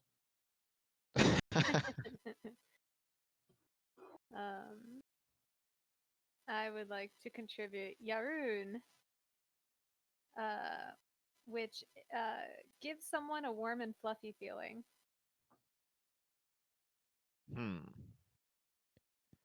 I think Somber is going to contribute the word Ghoul, which is the name for a very ancient water snake that roamed these very seas.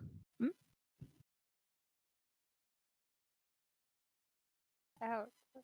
Oh, there you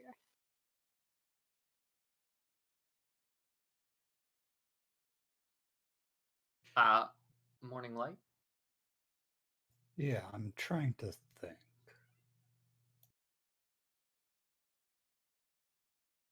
I think that I am going to contribute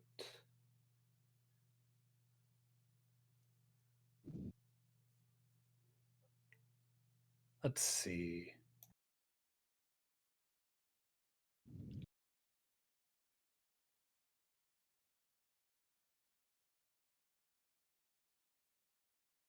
Okay, I think I'm going to be hindering again. Yes, thank you so much. I appreciate it. And I think, once again, I think I'm helping. And you said Andoon had something to do with like marketing? Yeah, it's a terrible but incredibly catchy slogan or jingle. Okay, so the thing is, what you're trying to do is inherently manipulative. Yes. And I am contributing the confidence that in spite of everything, there's good in the world. In spite of everything, there is still good in the world, is what Dalmar means? Yes, that's Dalmar, the confidence that in spite of everything, there is good in the world. And yeah. All right. Well, let me just roll this up. Oh. No 6. Oh my god. Ooh. Yes. Okay. So thank you, Die. Now, as the utterer of profane words, fuck me up. If none of the dice rolls a 6, but one of the 4-sided dice shows a 4, the spell fails, and one of the sabotaging players describes how the magic goes awry. One of the sabotaging players also looks at the top card of the problem deck and may place that card on the bottom of the deck or put it back on top. Okay, so can I get hit with what the definitions of every other word was? Ghoul is a ancient sea serpent that that swam these very waters, and Yarun is a warm and fuzzy feeling.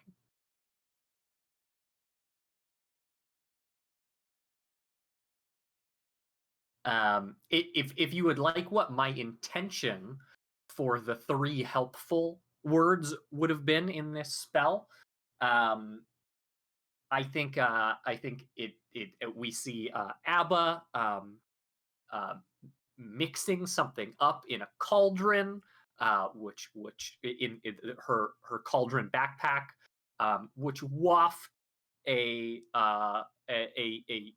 scent over the town council, and it would have been something about how when Ghoul is in the pool, you gotta stay cool, and it really wanted to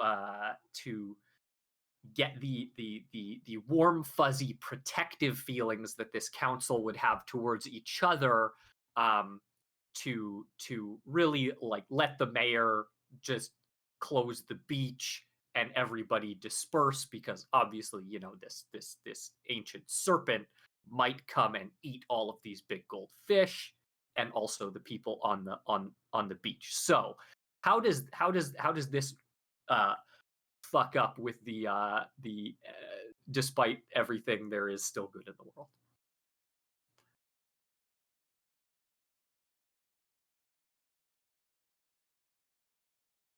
So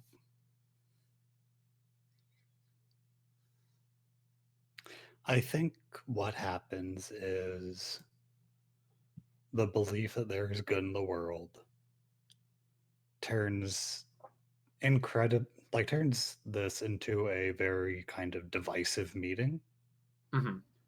as nobody can quite agree on what goodness is.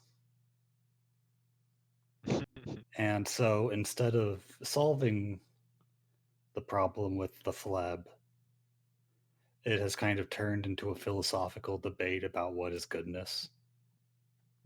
Can we get a little bit of some of the town council members' arguments for what goodness is? Well, it's like,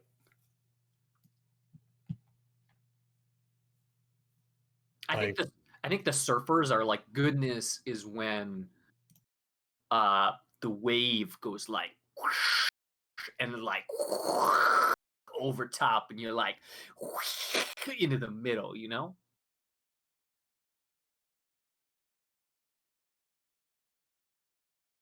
Nonsense.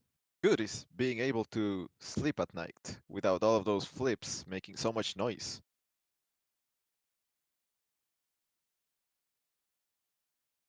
and then I think there is also things about, like, you know, are good actions enough?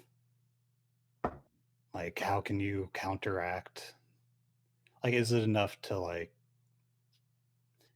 just do the good that you can despite the evil, or do you need to try and be greater than the evil in the world? The town's local philosophers guild.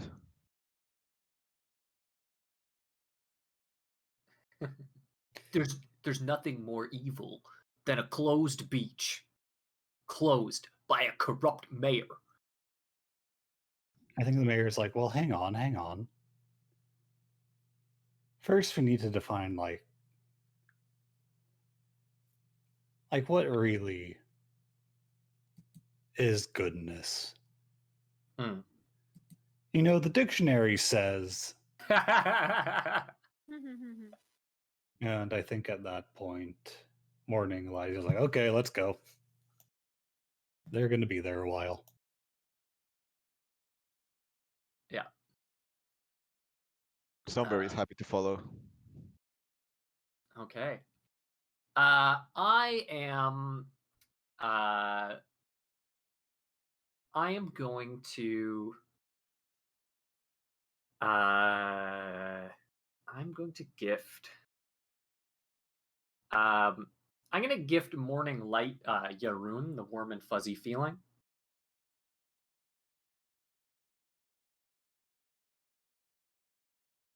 And let me take the Gilded Reef into my hand. Somber, please pick for us a location. All right. Our next location is going to be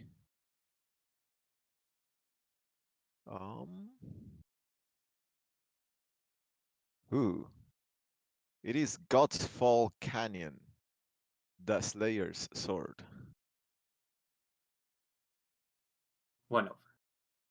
Oops. Yeah. There we go. We have finally reached God's Fall Canyon. Oh, is this where we were going? Was this our goal? I think it's one of multiple goals. I feel like we're on a tour, or on Yeah, do we have like a visitors map, and we're like checking off locations. But this is one of such locations, one of the places we're looking forward to the most, getting. Of course. Yes, because of the enormous amount of magic contained within, as God's Fall Canyon is, of course, the imprint of a giant god who once fell into this world. Fun fact. Named after me. Oh, dang. It was when I fell. Oh. But you know how rumors can make things kind of like get big and out of control? And that happens like literally? Yeah, kind of like, you know, no, it's been generation upon generation. No one really knows that it was me in the first place, and it got kind of embellished. Yeah, there are legends about this place, about it getting larger with every time the story's being retold and embellished, and with every new detail that gets added through like oral tradition, the canyon gets larger and envelops more of this region of the world. And so what is the Slayer's Sword? It is said through these embellishments that generations after this canyon was formed, a very famous duel took place here. And the winner's sword remains, but it is a mystery where it is. And it is said to be one of the most powerful magical items in the world. I was told by my boss that I'm supposed to make the Slayer's Sword look weak in comparison to his enchanted sword that he had me bring along. And like pulls out a extremely gaudy, over-designed sword from the Cauldron backpack. And you know, I'm supposed to like we gotta like have a duel, you know, me with this sword, and like if one of you guys can take the Slayer's sword and like, you know, just show that B tier Benny's B tier sword is gonna be better than the Slayer's sword, so that we can advertise that it's better, I guess. Yeah. I think Somber is once again reminiscing about his days with the dragon. He's like, the dragon would not shut up about this sword. He dreamed about owning this sword. He asked countless treasure hunters that would come for wishes to be granted by the dragon for the sword as a payment, but none would return with the sword.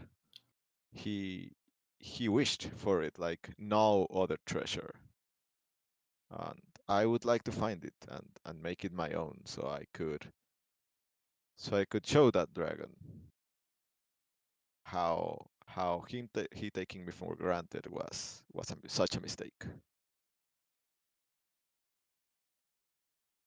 I think Shap just thinks the sword is the glory cracker. Would be a really cool nutcracker.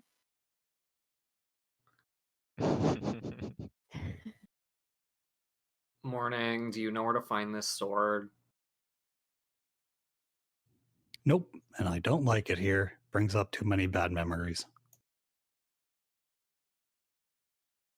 Yeah, I If don't anything either. here, But I gotta find this sword for this advertising campaign. All right, are we ready? Are we ready for a problem, or do we need more here? I think I'm ready. All right, let's get a problem. Let's see what our problem is. Drawing a card. Checking it out. It is. Ooh. It's very good. It is fading words. One word must be restorative or protective. ooh. So I have to play a card. I have to play a Yeah, if you do not, then the spell fails automatically. Oh, perfect. All right. I think after much searching and I think the way Somber has been searching is he's projecting himself like the shadow in all directions, and maybe we wait for the sun to be like at different angles so that the shadow covers more of the ground. But finally we found the sword, and we have realized that not only is the sword here, but the Slayer as well. And he did not win the duel. He's been trapped by a spell, by a warding spell that's been cast, and is now very weak, about to be broken. And the Slayer does not look happy. He looks like he's ready to unleash some bad stuff upon this world. Okay. Abba, we may have issues taking your picture.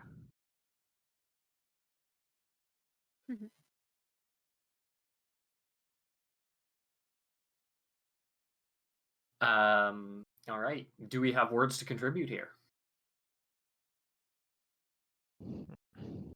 I will contribute. Should I do a helping or hinder? Restorative.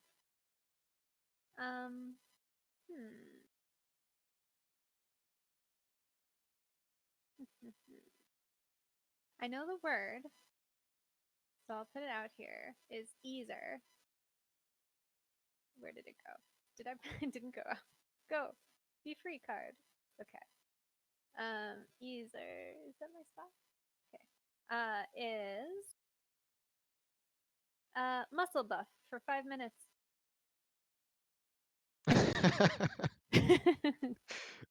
That's great.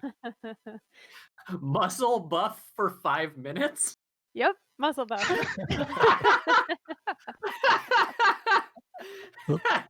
I have a helping word to contribute. Spell.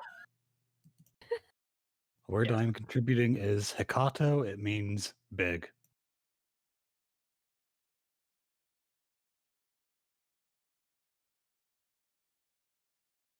All right. Do I have to contribute a word because I'm the person who's like leading this action, or is it not Don't necessary? know.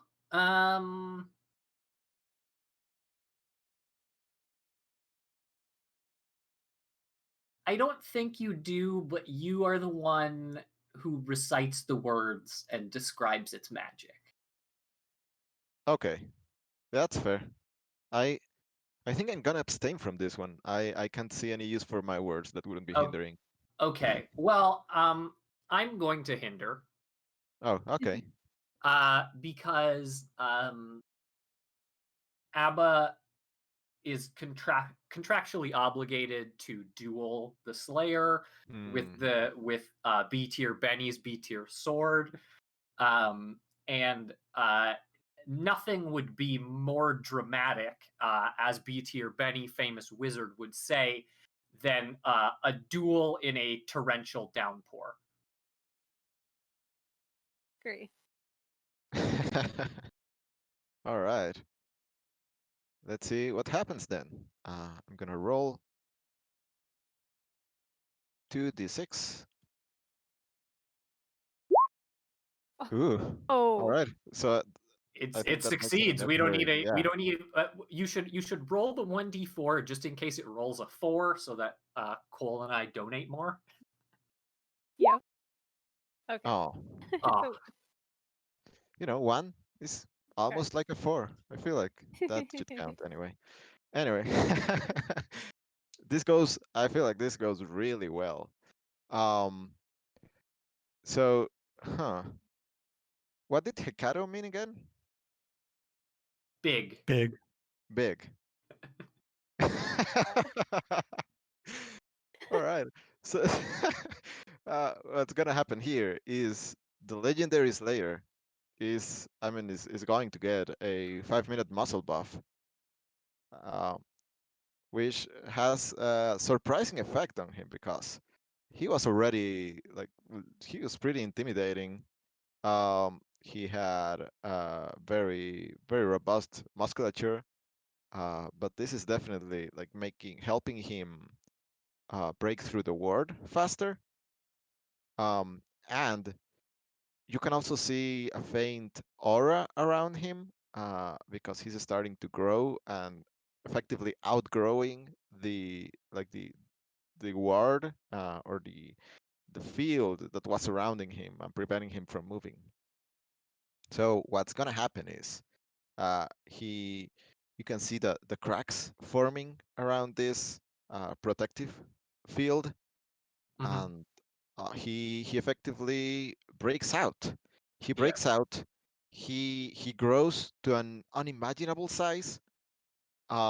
Even I feel it's even dwarfing the God's Fall Canyon. Mm.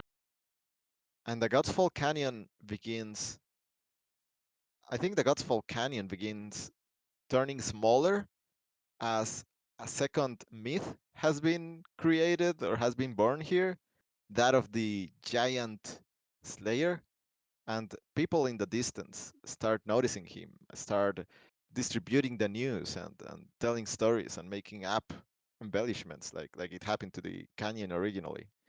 And the canyon returns to normal morning light size, and and the Slayer, uh, now happy that we were able to help, just goes away and desists on his intentions of world destruction and revenge.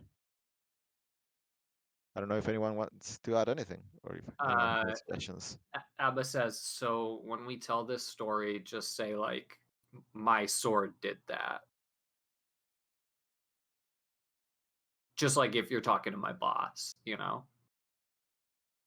just say that I said that you should say that. Puts the sword away. That seems like a fine condition.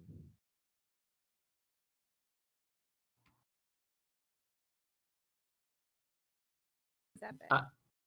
Morning Light, how do you feel about the canyon being restored to size? And I still don't like this canyon.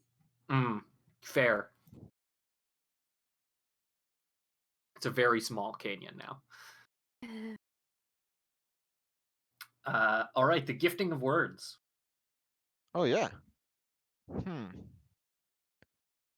think I'm gonna gift Hikatu to Aba. Oh, okay. I could take that. Just quick shout out to Gay Alice for muscle buff for 5 minutes. TM, get your muscle buff for 5 minutes at your local grocery store. Any muscle buff TM participating store. Terms and conditions apply. Do not take and drink water. Do not take and eat food. Muscle buff for 5 minutes. TM Incorporated is not responsible for misuse of muscle buff for 5 minutes formula and related products. So good. It's incredible. All right. I should take the location card. Yes. Move this one We up. can just, yeah. Done. All right. Cole, if we could get a new location. Yeah.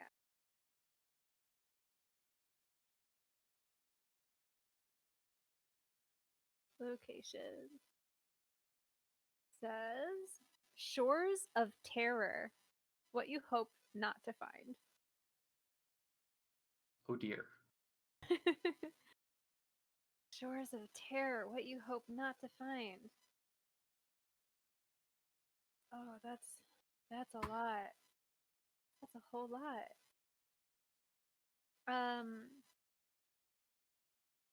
What about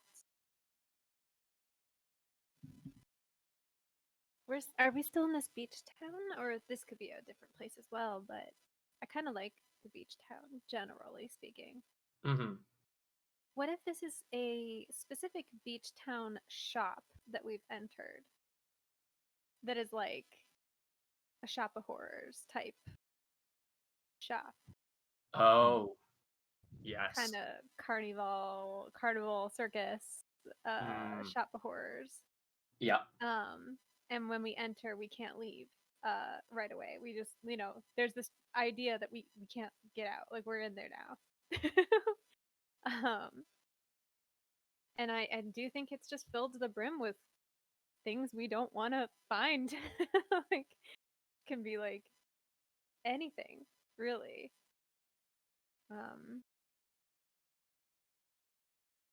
Yeah. I think Abba is very scared, and Morning Light, if this is okay with you, is holding your evil hand. That's fine.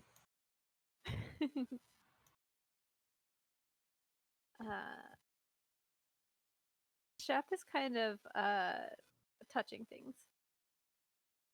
I think Somber is looking for a terrifying hat to put on the Scarecrow, because he thinks it would be good to have a hat for he wants to be intimidating. He's looking for a hat.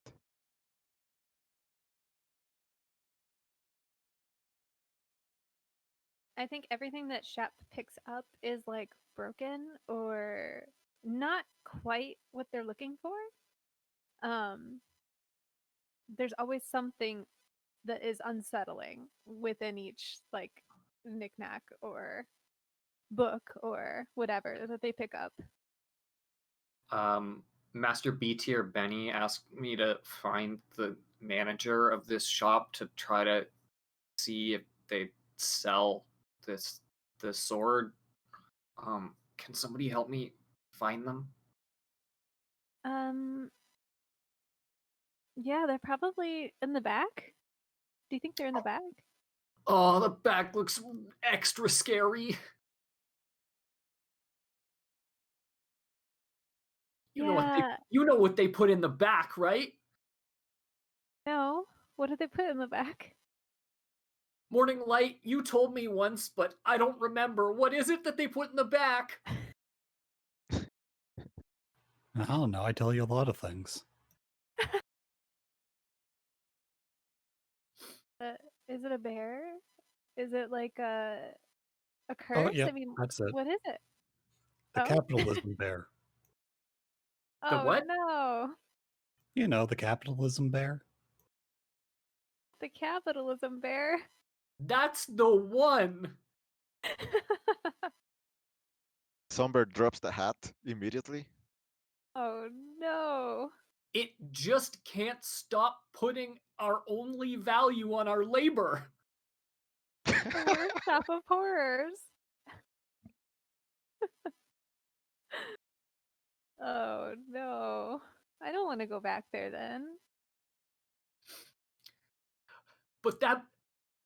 Wait, don't tell me that that bear is the manager. Oh my god, the manager walks up. Oh my god, what does this bear manager look like? I don't know. Should we draw a problem?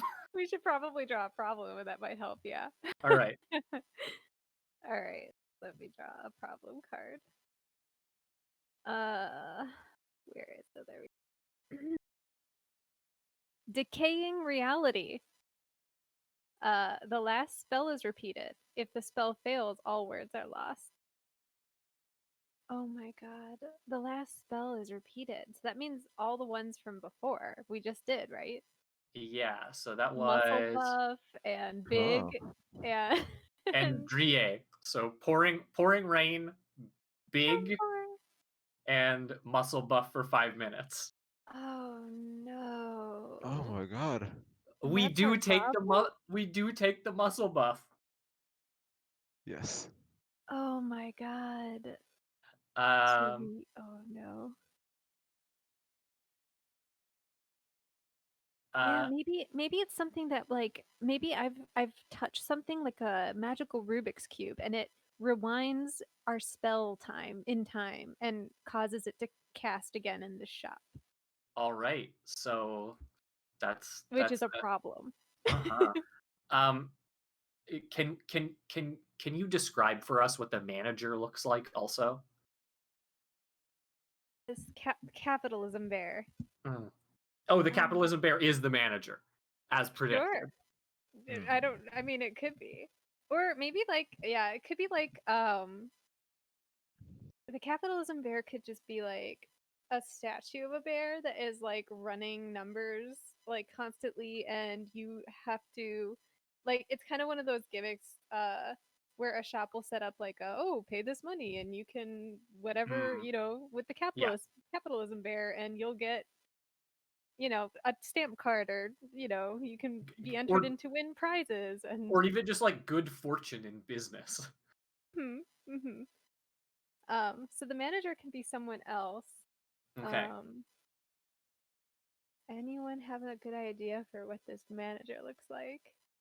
And who's getting muscle buff? Is that all of us being muscle buffed, or is that the manager getting muscle buffed? I have a name for this manager. Yes. And that name is Duple Hoops McGander. Duple Hoops. Gander. Incredible. Do they look slightly goose-like?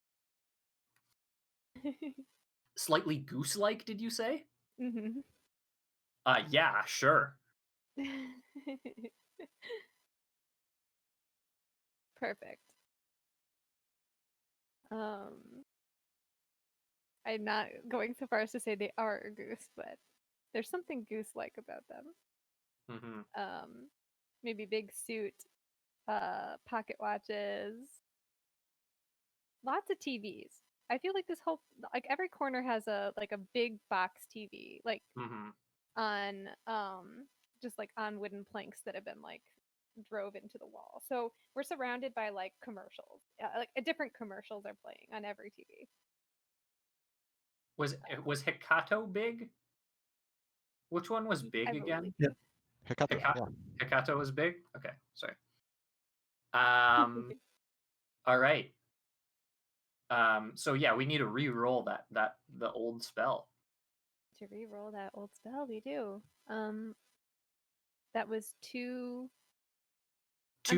helping, one. Okay. Yeah, 2 helping, 1 hindering. Ooh. So it's mediocre results. But this is our problem, right? Or do we get to our problem is decaying reality. Oh yes. I see. So I obviously feel like caused by the capitalism bear. Capitalism bear, yeah, and all these. I feel like these TVs just keep getting louder. You know how commercials are obnoxiously loud? They just keep getting louder, and it's kind of Yes. like disorienting, and we're like completely being overrun. Things are getting a little like fuzzy. Like Mhm. like when a TV, an old TV is out of, you have to move the little rabbit ears and it's all fuzzy. Like that's Yes. kind of how we're starting to see everything. Mhm. Um, big muscle buff torrential downpour. hmm Is it the advertisement for Muscle Buff oh my playing god, on it's that? playing. Yeah, one by one, each of the televisions start playing the same commercial, and it's Muscle Buff for for Muscle 5 Buff. minutes. Get some Muscle Buff for 5 minutes at your local grocery store. Any And Muscle Buff participating store. Terms and conditions apply. Do not take or drink water. Do not eat. in Capitalism Bear, kind of like the Chuck E. Cheese animatronic, is like its Hello? jaws moving out Oh of time. no!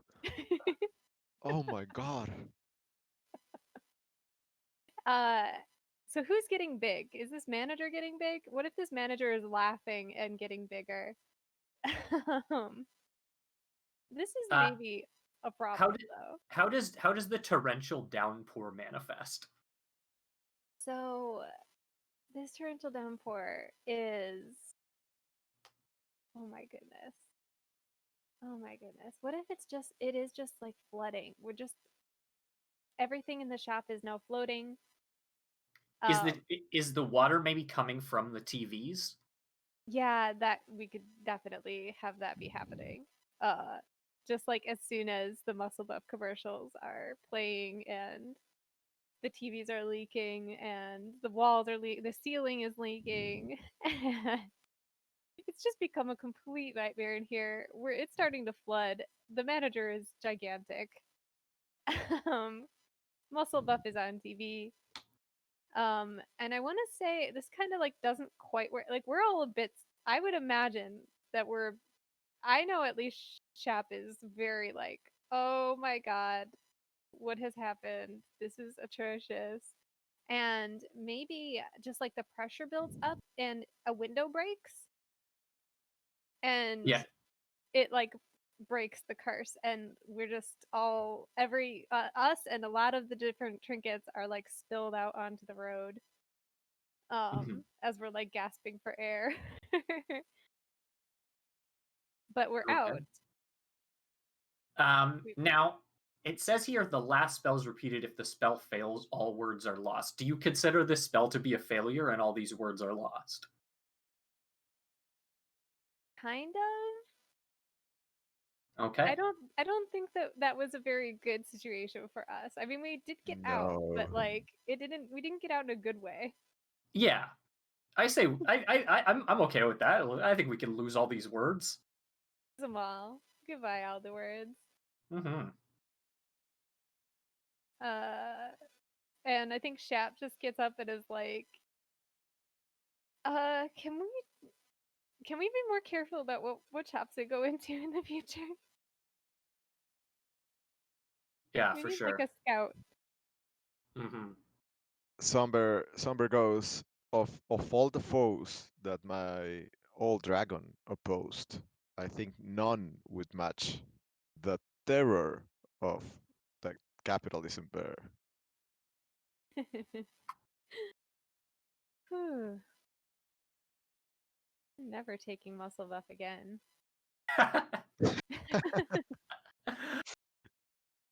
All right. So it's we have an hour and a half left. I'm thinking we do one more location, take a break, and then we're going to come back and do the return journey and epilogue stuff. So, Cure, if you can get us our last location.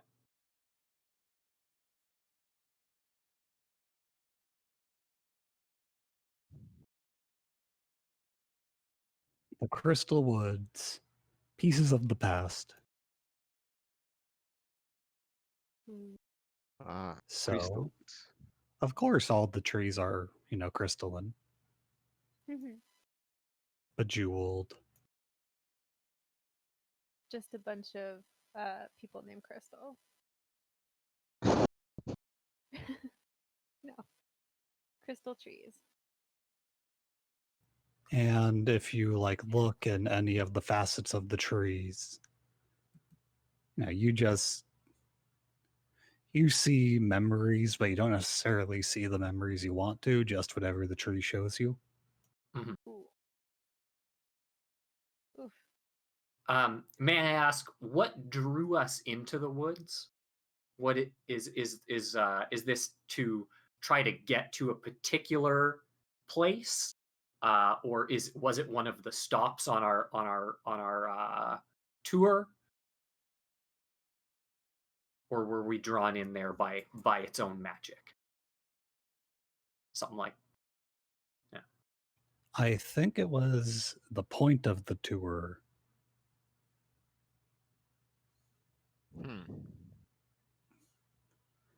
But for different reasons for all of us. Like, if I may editorialize a bit for ABBA, I believe that B Tier Benny wanted ABBA here to try to get commercials playing on the trees. Yes, that's entirely the reason that I'm here. Yeah.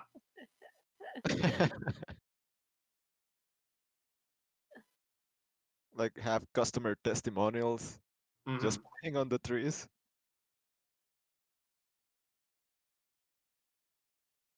So when we look at the trees, it shows pieces of our past that maybe we don't want to see. You can't control what it shows you. So I think this chap sees the when they were cursed was they were trying to curse someone else and it backfired, and their words and their magic is supposed to be restorative and like healing and good, but they were trying to curse someone to get them away, but it backfired on them. And I think in a sense that was it being also restorative because they came out remorseful and but like better. I don't know, like they had time to sit and think about what they did. So it's just like this replaying of them trying to curse someone and then ending up in a chest stud. And they're like trying to stand in front of the tree because they just assume everyone can see that. They're like, nope, nothing to see here. They're hugging the tree. They're like, no, don't look at this crystal tree. I think ABBA is seeing memories of every time that she didn't want to do something but was contractually obligated to.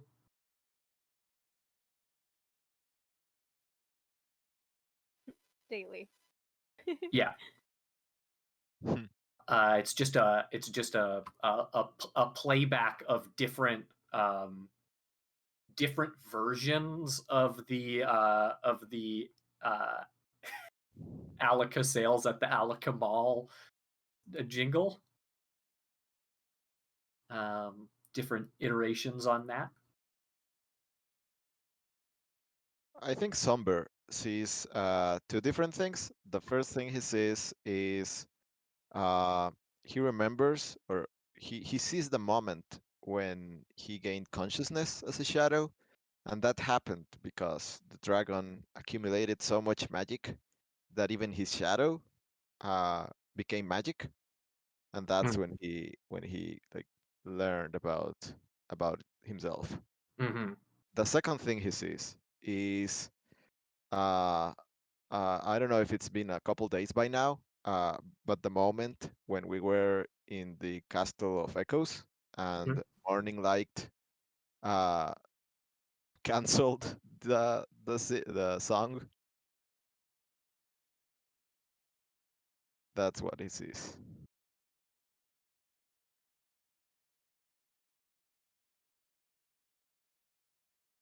Morning Light also sees when she canceled that song, and in this moment right now, it's like, nice. Glad I did that.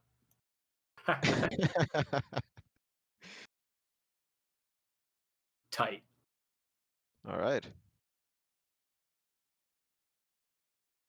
But the problem is an age-old wound. Hmm. So I would say at the center of the Crystal Woods, there is a great wound in the ground, and there are just kind of crystals everywhere, all different directions, growing on everything. Is this what made the woods into the Crystal Woods? Yep. And so this is kind of these crystals are kind of playing like the greatest hits of everything bad that has happened ever. Mm. But like bad in the cosmic sense. Yeah.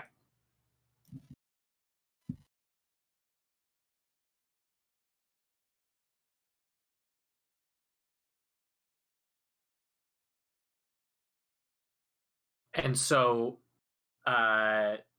are we here to try to close this wound, or do we just need to escape these woods and this wound? I think escape. I think this is a place where it's very easy to become a jaded nihilist. Mm. Yeah, I would hate to be jaded. Yep.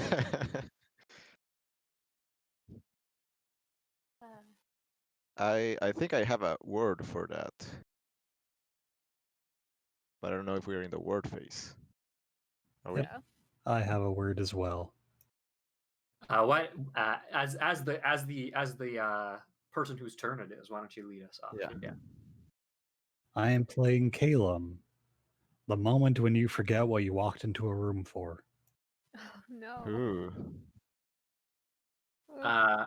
I am going to hinder this spell with my last word, my last profane word, which is Xarosa, which, as we all know, means poisonous but beautiful. Ooh. Oh my god. I will contribute the sacred word. I don't think it's sacred, it's actually just a word. It's Iror. And what Iror means, it's basically the name of a natural phenomenon that happens in this world, and it's when a geyser shows up suddenly and without warning. Sorry, when what shows up suddenly without warning? A geyser, Guys. like erupting from the earth? Oh, yeah. Okay. Yeah. I'm gonna contribute Scintilia. Which can turn anything into a boat. Which does what now? Turns anything anything. into a boat. I love that. Okay, Boom, great. boat. Boom boat. Love our inflatable boat. Yep.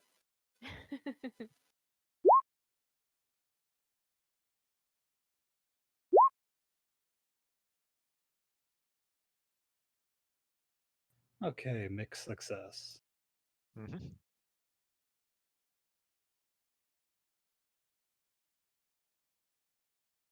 So I think in this moment, the wound in the ground forgets that it wanted to show us all kinds of traumatic things and turn it.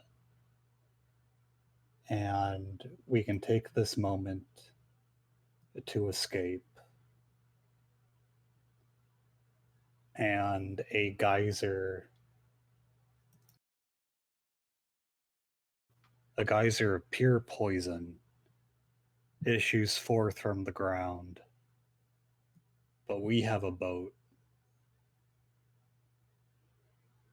And we are able to sail our way out. But Now, in the future, mhm. the people are going to kind of have to deal with the fact that now kind of the ground, these woods, pure poison. The messiest escape. Yeah. Just as a point of flavor, we know we've been driving around in an ugly mint-colored convertible. Is that what turned into the boat? Yeah, we have an ugly mint-colored yacht now. I've ruined your car again.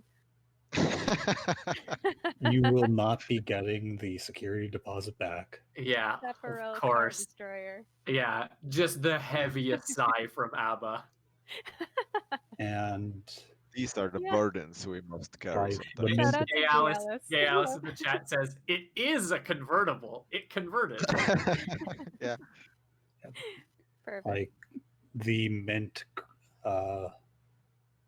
green like paint peels off, revealing the true color of the car, which is an airbrushed wizard riding a unicorn and flipping the viewer off. Of course it is. It would be. This may be an improvement. Okay. Steph has no respect for the automobile. Yep. But we escaped the woods, even though now the next person to go in there is going to get poisoned to death. Oh no. That's yeah. Sometimes that's how it be. Sometimes. Yeah, what happens? Yep, there will be blood on Abba's hands. Oh no.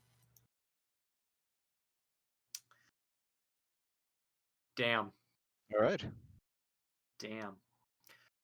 All right. I think that. Oh, sorry. Let's. Are you gonna gift one of these words to somebody now? Oh yeah.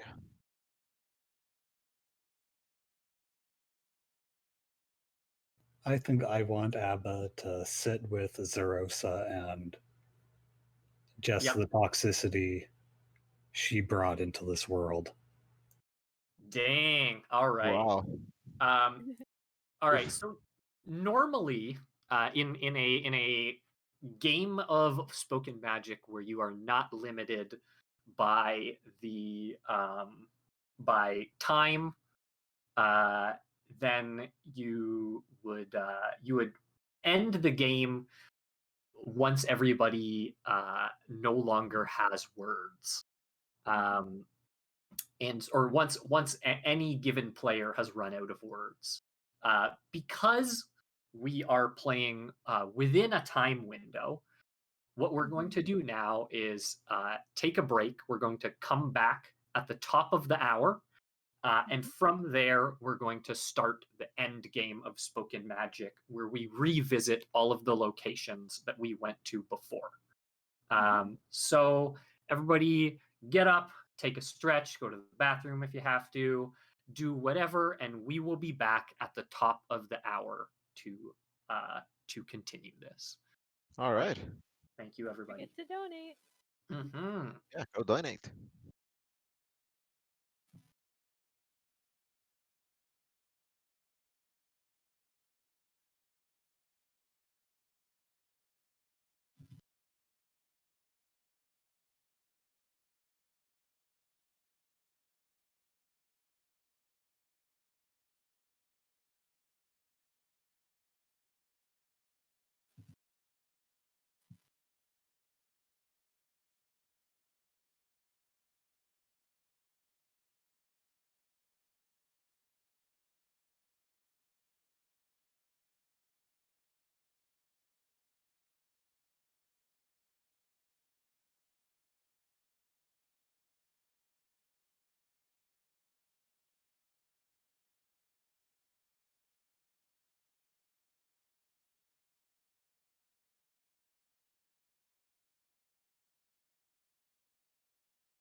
All right.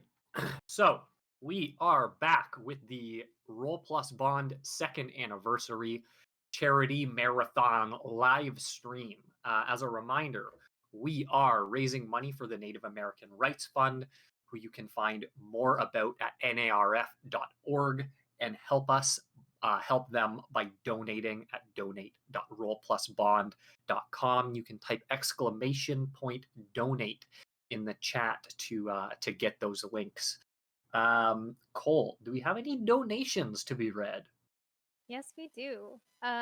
Nobody gave us $20 and said, I may not be the most active member, but I just want to say I love this community, which is a beautiful message. And, sorry, go ahead. No. I agree with that sentiment entirely. Yeah, I also agree. This year's been busy for me, so I haven't been able to play as much as I normally would, but I love being a part of this community. As for incentives, I know some of us are doing some donations based on roles. So if anyone else wants to jump in on that, feel free. Let's see, Sergio has one-upped us with every non-4 in the hinder category. Yeah. It's great. All right. We are. Are there any more donations to read there, or? No, it was just the one. Also, Sergio, if you're here, you are muted. Just a heads up, in case you're trying to talk and we don't hear you. Thank you. That No was indeed the case. As a reminder, we have been playing Spoken Magic by Dylan Grinder. You can find that game on their itch page at anarisis, anarisis.itch.io, or you can find the module for Roll20 on the Roll20 marketplace by searching for Spoken Magic. So we have gone on a long journey together through many different locations, and we are now about to head home from the Crystal Woods, just to go over what the end game looks like. After the last words are used to cast a spell, no more cards are drawn. Each player takes an additional turn to share what they learned about magic over the course of the journey. Then go in reverse order, playing your location cards and describing what you see as you take the path home.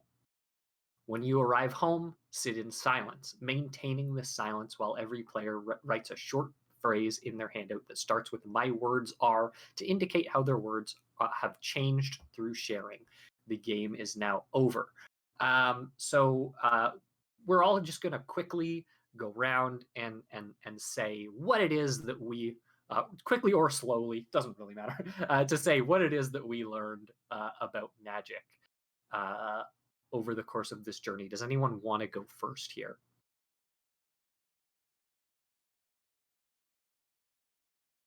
I think I can go first. I think Somber learned about humans mostly because again he doesn't have experience as a human. All of his life he spent it as either the Shadow of the Dragon or a Scarecrow, and his interactions are limited. But seeing so many like human disagreements and memories and things like that have definitely been very very formative to him. And particularly, I think seeing the ways in which Abba has had to do things she normally wouldn't has kind of opened Somber's eyes about the world not being as nice as he initially thought it was from his studies and being within academic circles and things like that. I think that's what he's learned.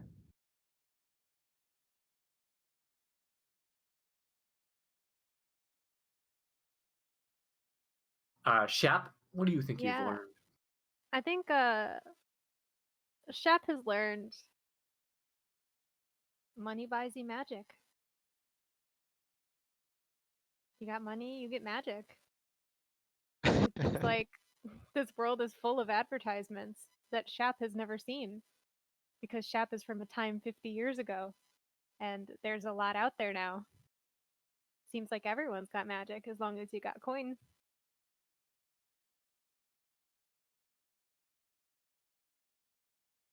Truly unfortunate lesson.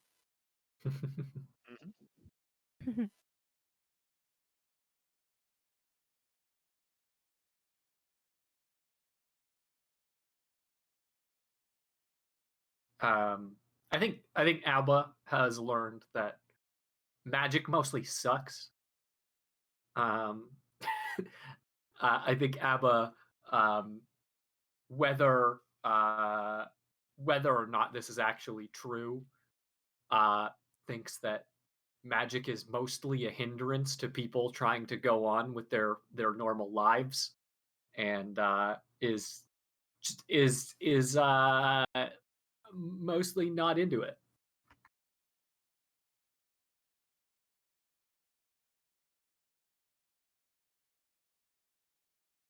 And so, speaking as a fallen angel with an eye of wisdom and an evil right hand, Morning Light already basically knew everything and didn't learn anything new. Incredible. So let's just get a little a quick little vignette of what it looks like as we start to go on our journey home. We are in our converted boat, the mint green paint peeled off to reveal a wizard riding a unicorn flipping us off, airbrushed on the side of it, in poison waters going through the crystal woods. So Cure, can you give us our first little image of our journey home in the crystal woods?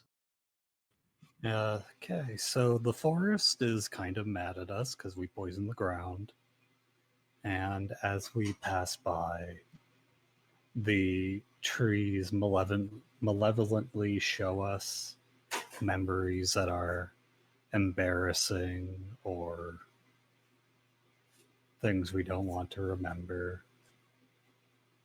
And a few added editorializations like, I can't believe you did that. Why do you think that was a good idea?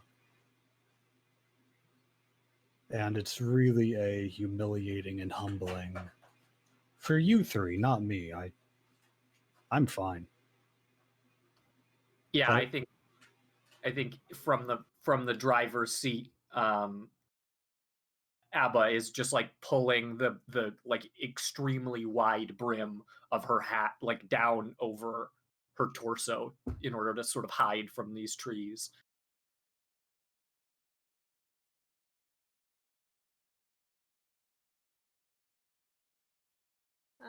I think Shep is playing with their necklace and fiddling, trying to like keep busy, pretend like they're fixing something. I think Somber becomes scarecrow shaped for a second, giving the appearance that this is just really a scarecrow.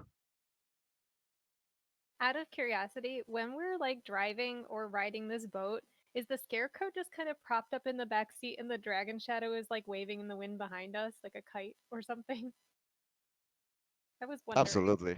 Absolutely, that's the case, yeah. Okay.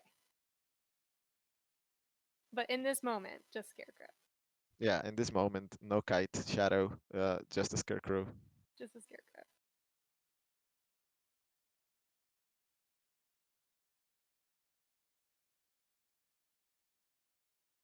All right, Cured. Is there anything else you would like to end us on in the Crystal Woods? no, I think I'm good there. Okay. Cole, would you like to give us our next location to revisit? I need them, so I guess the Shop of Horrors was last, right? Mhm. So I'm gonna put that out here. Here we go. So I think we make our way back. We see sort of this ruined building, right? People mopping. Like it was clearly, I mean, it's been a little while, right? They've got it cleaned up. And I want to say this person, the manager, has moved their shop outside. So we got tables lining the street with all of their horror knickknacks and books and whatnot. And Capitalism Bear is now standing on the street corner for everyone to see. As we walk up, there's a crowd. Some kids are kicking the bear's like feet and legs, trying to get it to talk more. I think that's what we roll up on, or glide up on. We still have a boat, so I don't know if we can. Maybe we had to abandon the boat. Can anybody turn this boat back into a car?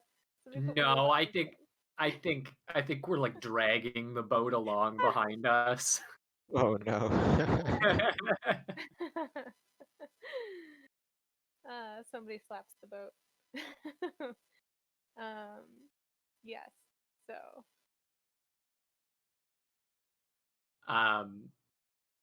Does anyone have any particular images of their character revisiting this shop that they'd like to highlight? I think Somber buys a hat for the scarecrow. It's a nice hat. Not particularly intimidating, but it looks good. Chap's buying a bunch of things, even though they're atrocious, and gifting them to all of you.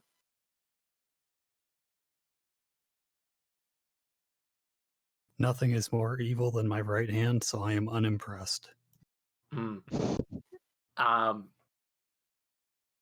Not even Capitalism Bear?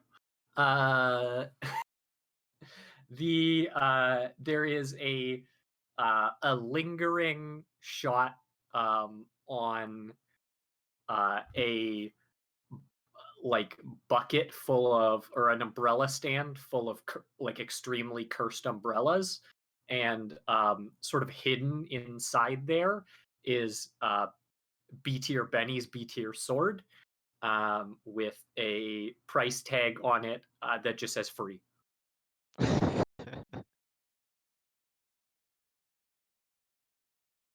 I think, Abba, I got you an electric blender to go with your cauldron. Oh, excellent. I hope you like it. I probably do. But I would never express that much emotion.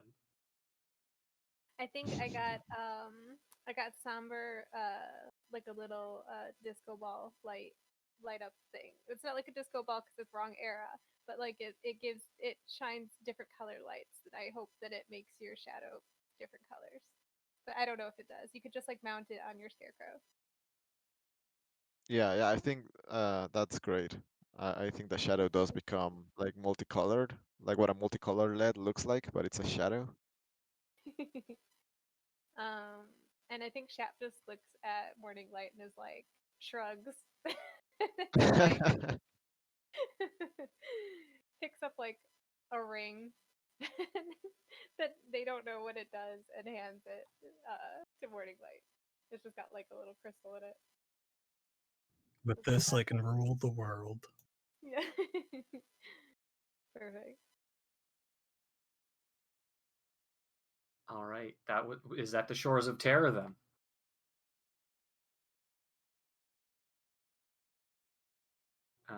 Sergio, if you can All give right. us our. So I think we move once again past the God, I cannot read this card, and I forgot what the The exact name. God's Fall Canyon. God's Fall Canyon. Thank you. So we move through God's Fall Canyon, which is a very small canyon now. And what is huge, however, are the footprints of the Slayer as they went away. And I feel like what we find ourselves in is the arduous task of having to repeatedly scale down and up these huge stone walls that have been formed by the footprints, Mm. which is real tiring, even for Somber, because moving that scarecrow as a shadow is not trivial.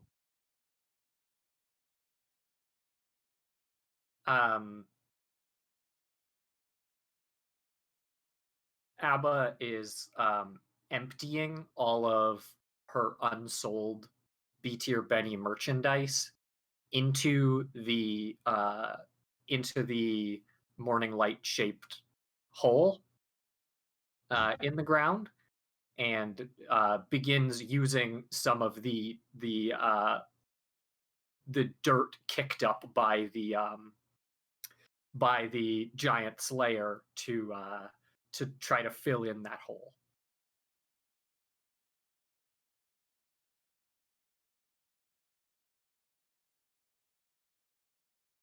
I think Chef's just along for the ride.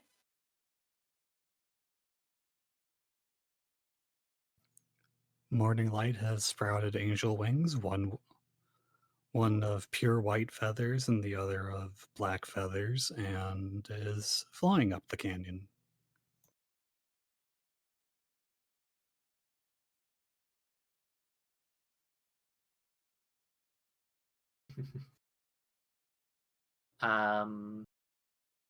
All right. All right, I think that's it. We are returning to the Gilded Reef. The debate about what goodness truly is still raging. It has not stopped.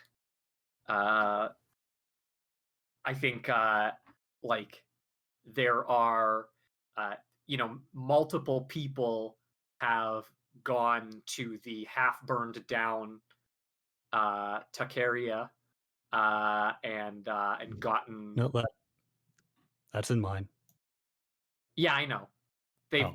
they've like done runs back to there, brought it to the debate. So there are just like napkins and like empty food containers littering the beach as they continue to debate. It has now started to stink because I think the fleb are The fucking fleb are the kind of fish that die after breeding. though. And so just big gold dead fish are just washing up on the shore. Oh. It stinks so bad.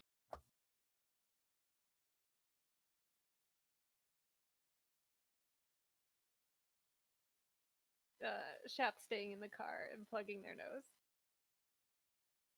Somber is spared from the bad smell because being a shadow and all.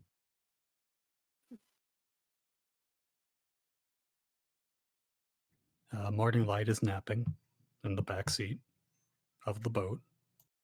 And in spite of the bad smell, Abba's stomach rumbles once again as she realizes she hasn't eaten anything this entire time. Oof. Chef offers you a chestnut. It's old. Sort of looks sidelong on at it, considers very hard, Don't worry. and it's not says, "I'll get something when we're in town." All right. After we drop the boat off.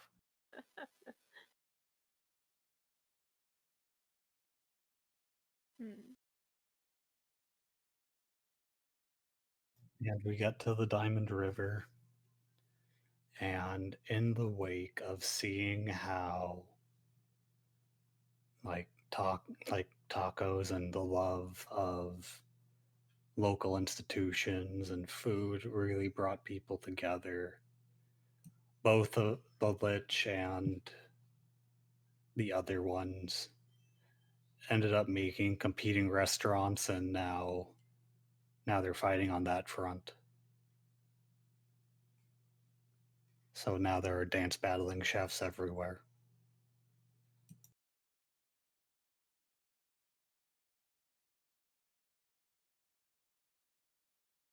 I would like to dance with them.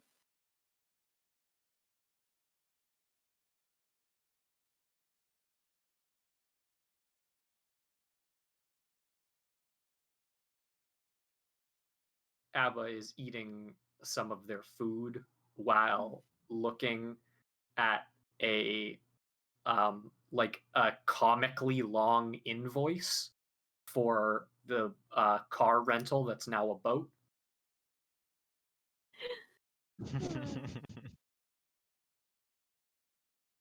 I think everyone wonders where Somber went until you see the outline of a scarecrow on top of a surfboard somewhere in the waves along the shoreline. Did someone just like mount like a little like flag holder onto a surfboard and then plopped the Yeah, it's like pole in? Yeah, it's it's one like of those. It's one of those windsurf. surfboards for scarecrows. Yeah. It's like a windsurf board, but without the sail and with a scarecrow. Yeah. Oh my god, can I go surfing with you? Could I be on that board and holding onto the scarecrow? Absolutely. Yes. Chef is loving it. Living up Somber to the life. goes, "This is much more enjoyable than flying." I've never flown, but this is fun. You'll have to take me flying sometime if you still fly at some point, or if you change again. I will have to think about it. Or maybe I can figure out a magic spell to fly.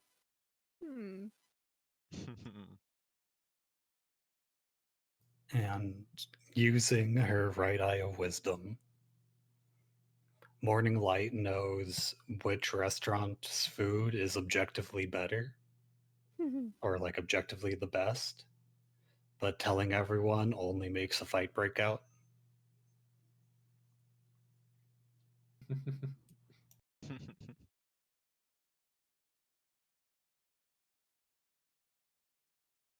And appropriately, we will continue to run from our problems by coming back to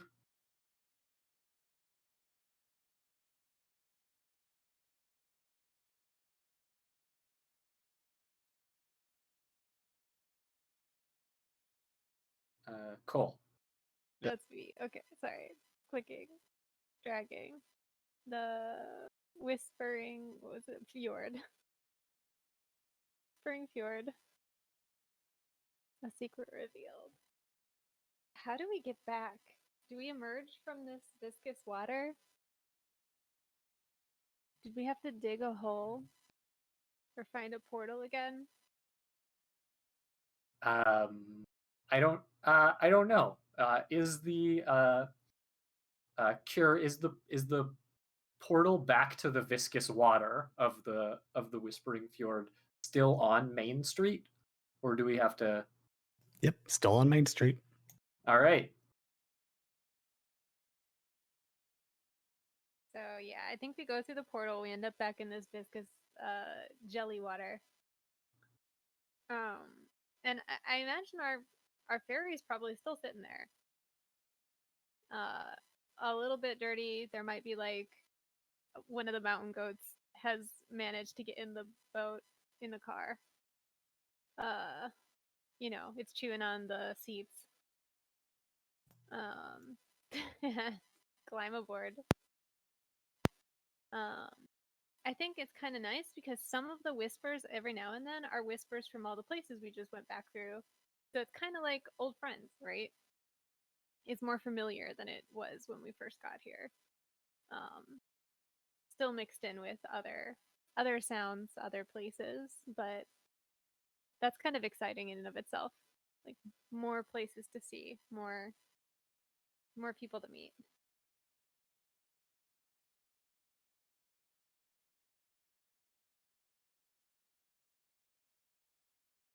Turning Light's evil right hand produces a parking citation underneath one of the windshield wipers of the car.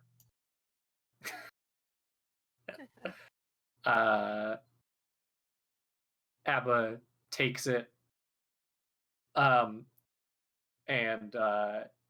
crumples it and shoves it into the cauldron backpack along with the other with the comically long invoice. She'll worry about that later. Lies down in the front seat of her car again, feet up on the steering wheel, and just like big sigh, and like pulls her giant hat down over her eyes and is about to start taking a nap until a whisper says, "You poisoned the forest, you little shit." Oh no. Oh no.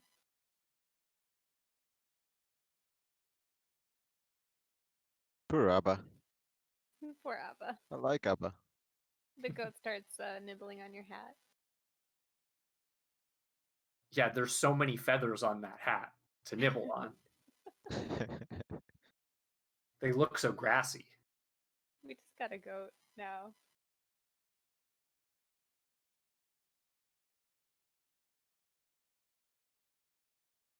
I think Sunbur's glad the goat is now nibbling on the hat, because previously he was probably like nibbling on the scarecrows, like the hay he's made of. Yep.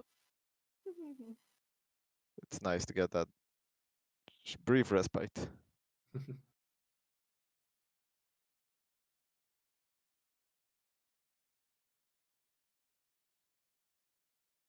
The goat asks where we're going.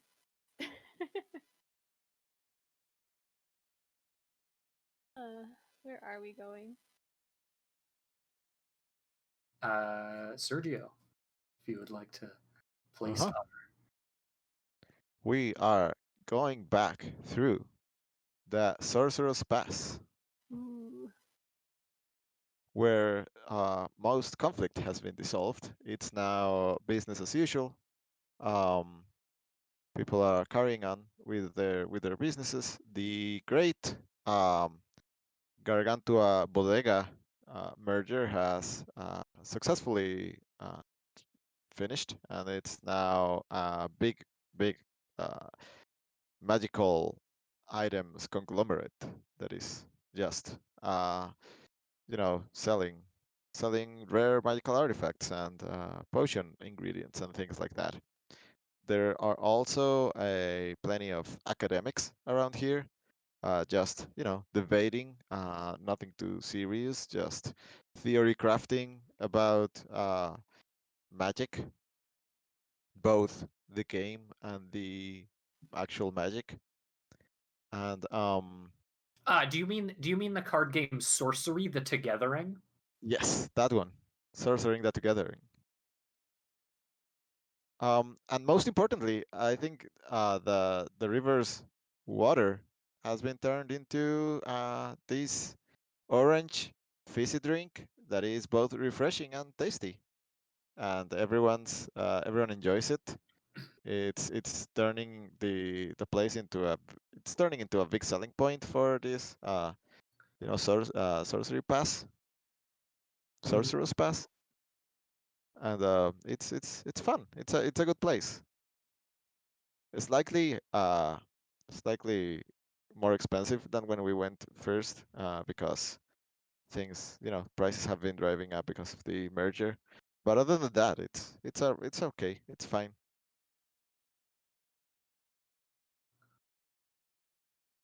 And I think I think Somber, spends some time talking with academics. This is his crowd, I think.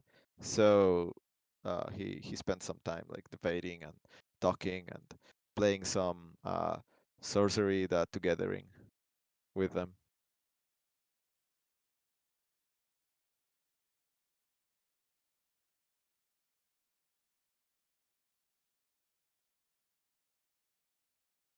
I think Chef is trying to figure out how to open their own magic booth or like get a job here.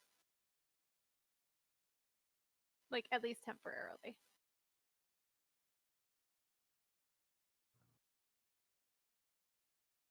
So they're like walking up and down and seeing if anyone is offering.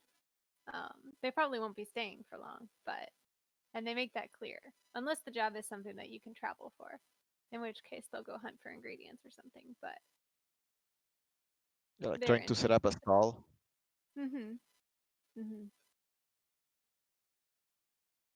Mm-hmm. Abba is at the new merged stalls of Gargantua. Was that it? and legit bodega, and is attempting to bargain with them to get some new spell components by convincing them that the comically long invoice and the parking ticket or the parking citation are powerful scrolls to cast spells of business. The business spells. Business spells. Are they buying it? I don't know. Are they? I think Somber assists Abba in this attempt, and tries to either convince them with his academic talk or intimidate them with his shadow. All right. Given that, I'm gonna roll 2d6, and that's gonna be how successful this is. I got a 5 there. I think they what it is they see the parking citation and they're like, that's a parking citation. But the invoice is so long, they don't have time to read it. It's long. It must be and powerful spells are of course the longest spells. So they're convinced to take the invoice. And money is powerful. I mean, Money numbers. numbers are extremely powerful, and the numbers on that invoice are so high.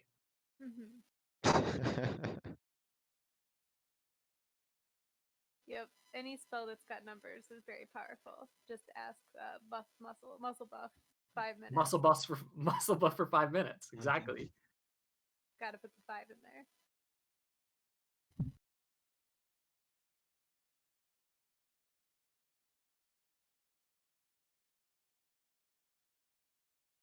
All right. What about Morning Light? Do we need So I see one of the stalls has some ambrosia. Huh? So I shoplift it. Because ambrosia is priceless. Yes.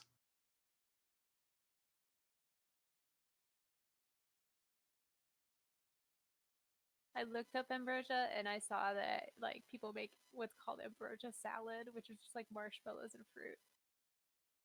Yeah, no, that's not ambrosia at all. It's not ambrosia at all. That's what Shap thinks that you like. Completely what ambrosia is. So they've just been handing you fruit this whole trip. It's been a running gag throughout the whole thing. That we never knew about until the very end. That's good.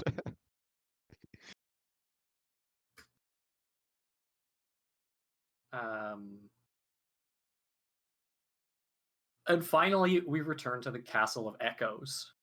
Oof.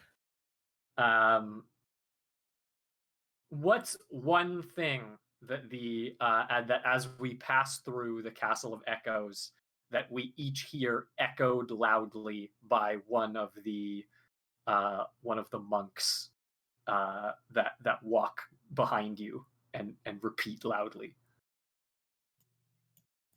Carthy Jepson's Run Away With Me. Okay, yes. Is it the lyrics to that, or is it like humming the saxophone riff? It is an a cappella rendition of the entire thing perfectly. Okay, incredible. Anyone else? I know that's a hard act to follow. I was gonna say we hear. Did you hear? Muscle buff is actually a suppository. Oh no.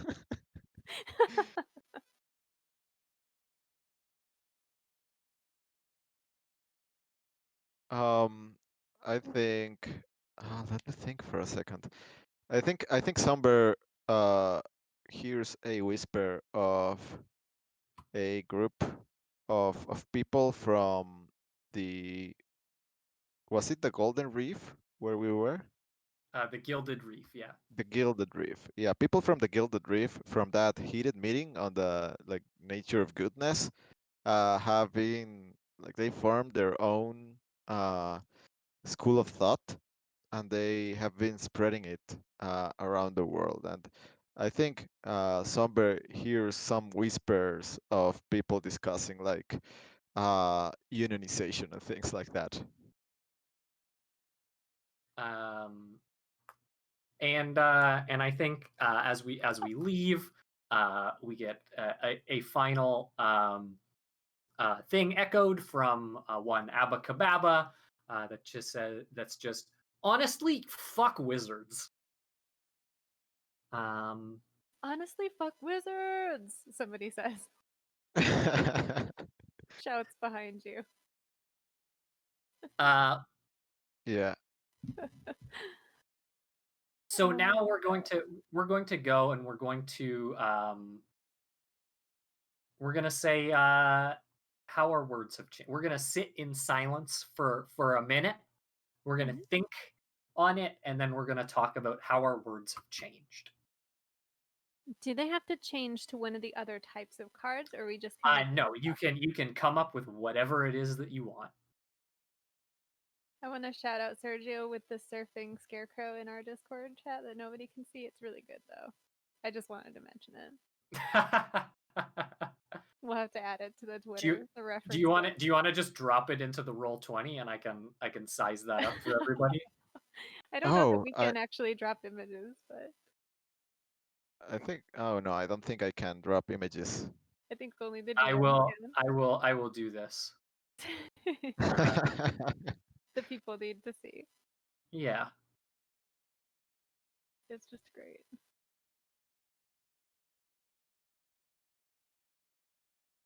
Okay. Does our minute of silence start now? Yes, our minute of silence begins now. Okay.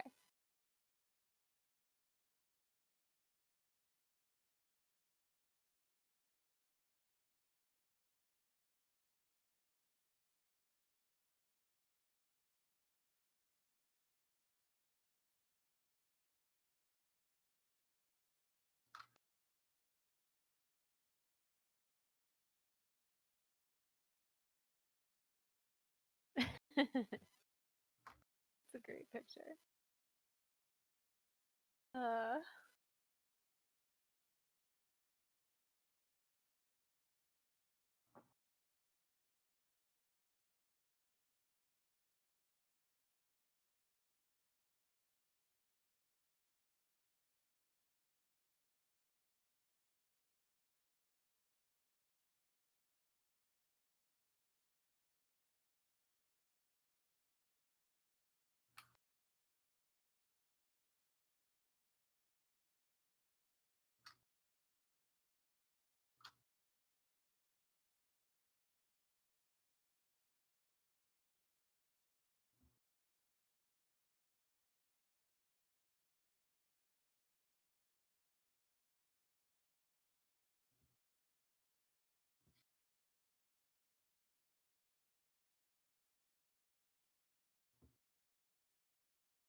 All right. How is everybody feeling? Good. I can't spell though, so. That's okay. Yep, I'm done. I can't cast spells.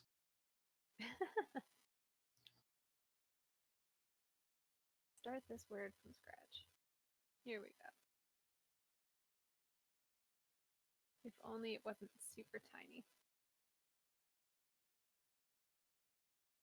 Okay.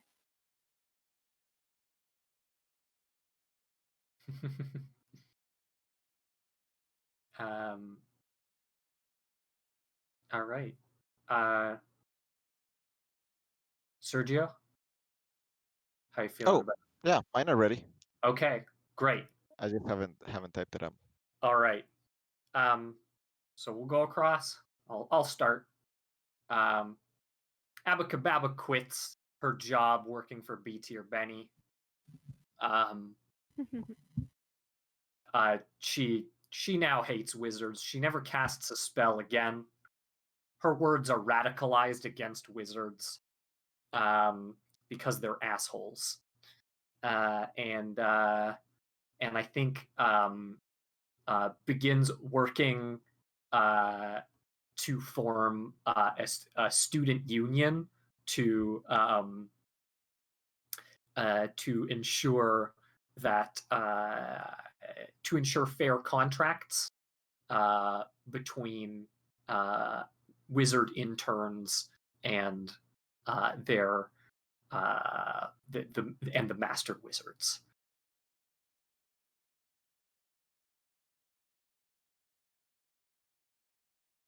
All right. So Somber's words are now refreshing. I feel like he's seen so much, let's say, disagreement and people just arguing and not looking at the at the like underneath. So his words are like trying to be both refreshing in a way that makes them more amenable and refreshing in a way in which they they look at their disagreements from different perspectives and are able to realize like that they're many times they're just victims of like a bigger rooted issues, sort of how it happened, I feel, for the Gilded Reef. So that's what his words are now.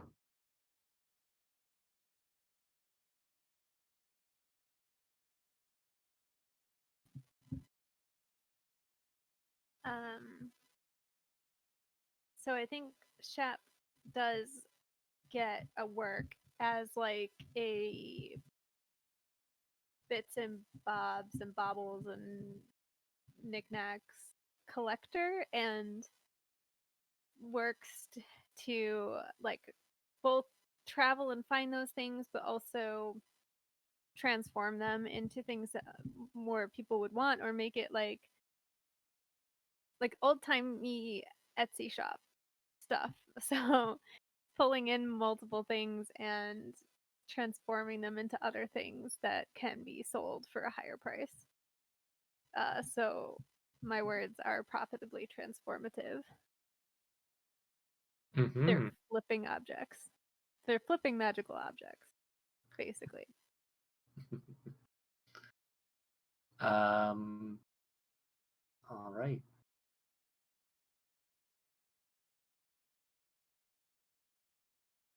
So the words that I stole from the realm of angels have now been spoken in the world, and they're free now. Humanity just has access to the harbinger of the apocalypse. No. Oh dear. That can only be good. And as we know, the harbinger of the apocalypse is whispered in the fjords. Mm-hmm. Yep.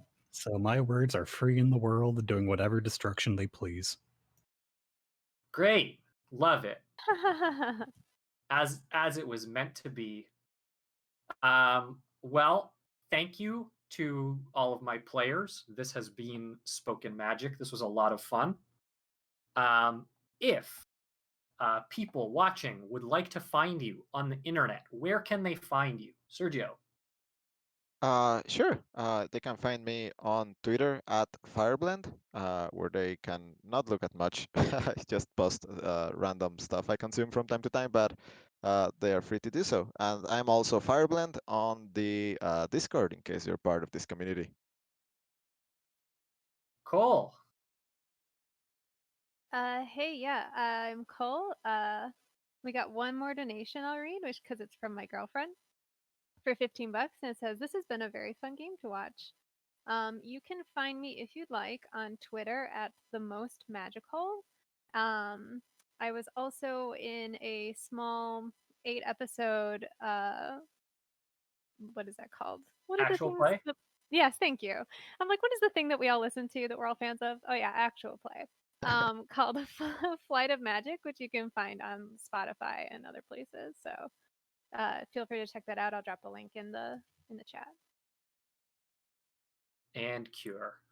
Yep, you can find me on Twitter at CureWiki, and you can buy any of my various Game Jam games or unfinished things at curewiki.itch.io.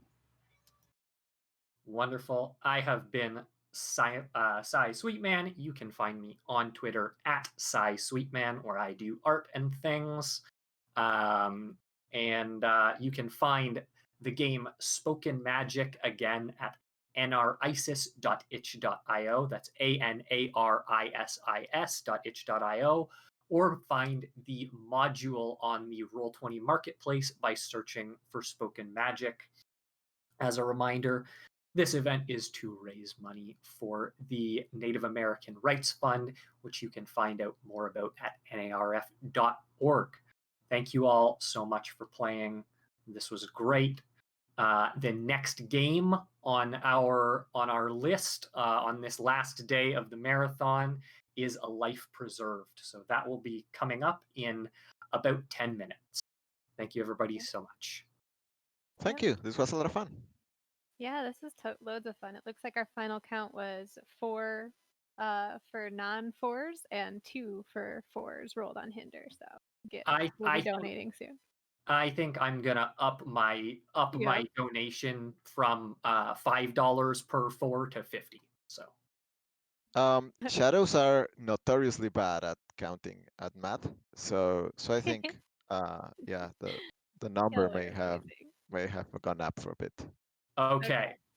Excellent. All right. Thanks, well, y'all. thank you so much. Have a good one. Bye-bye. Bye. Bye. Bye.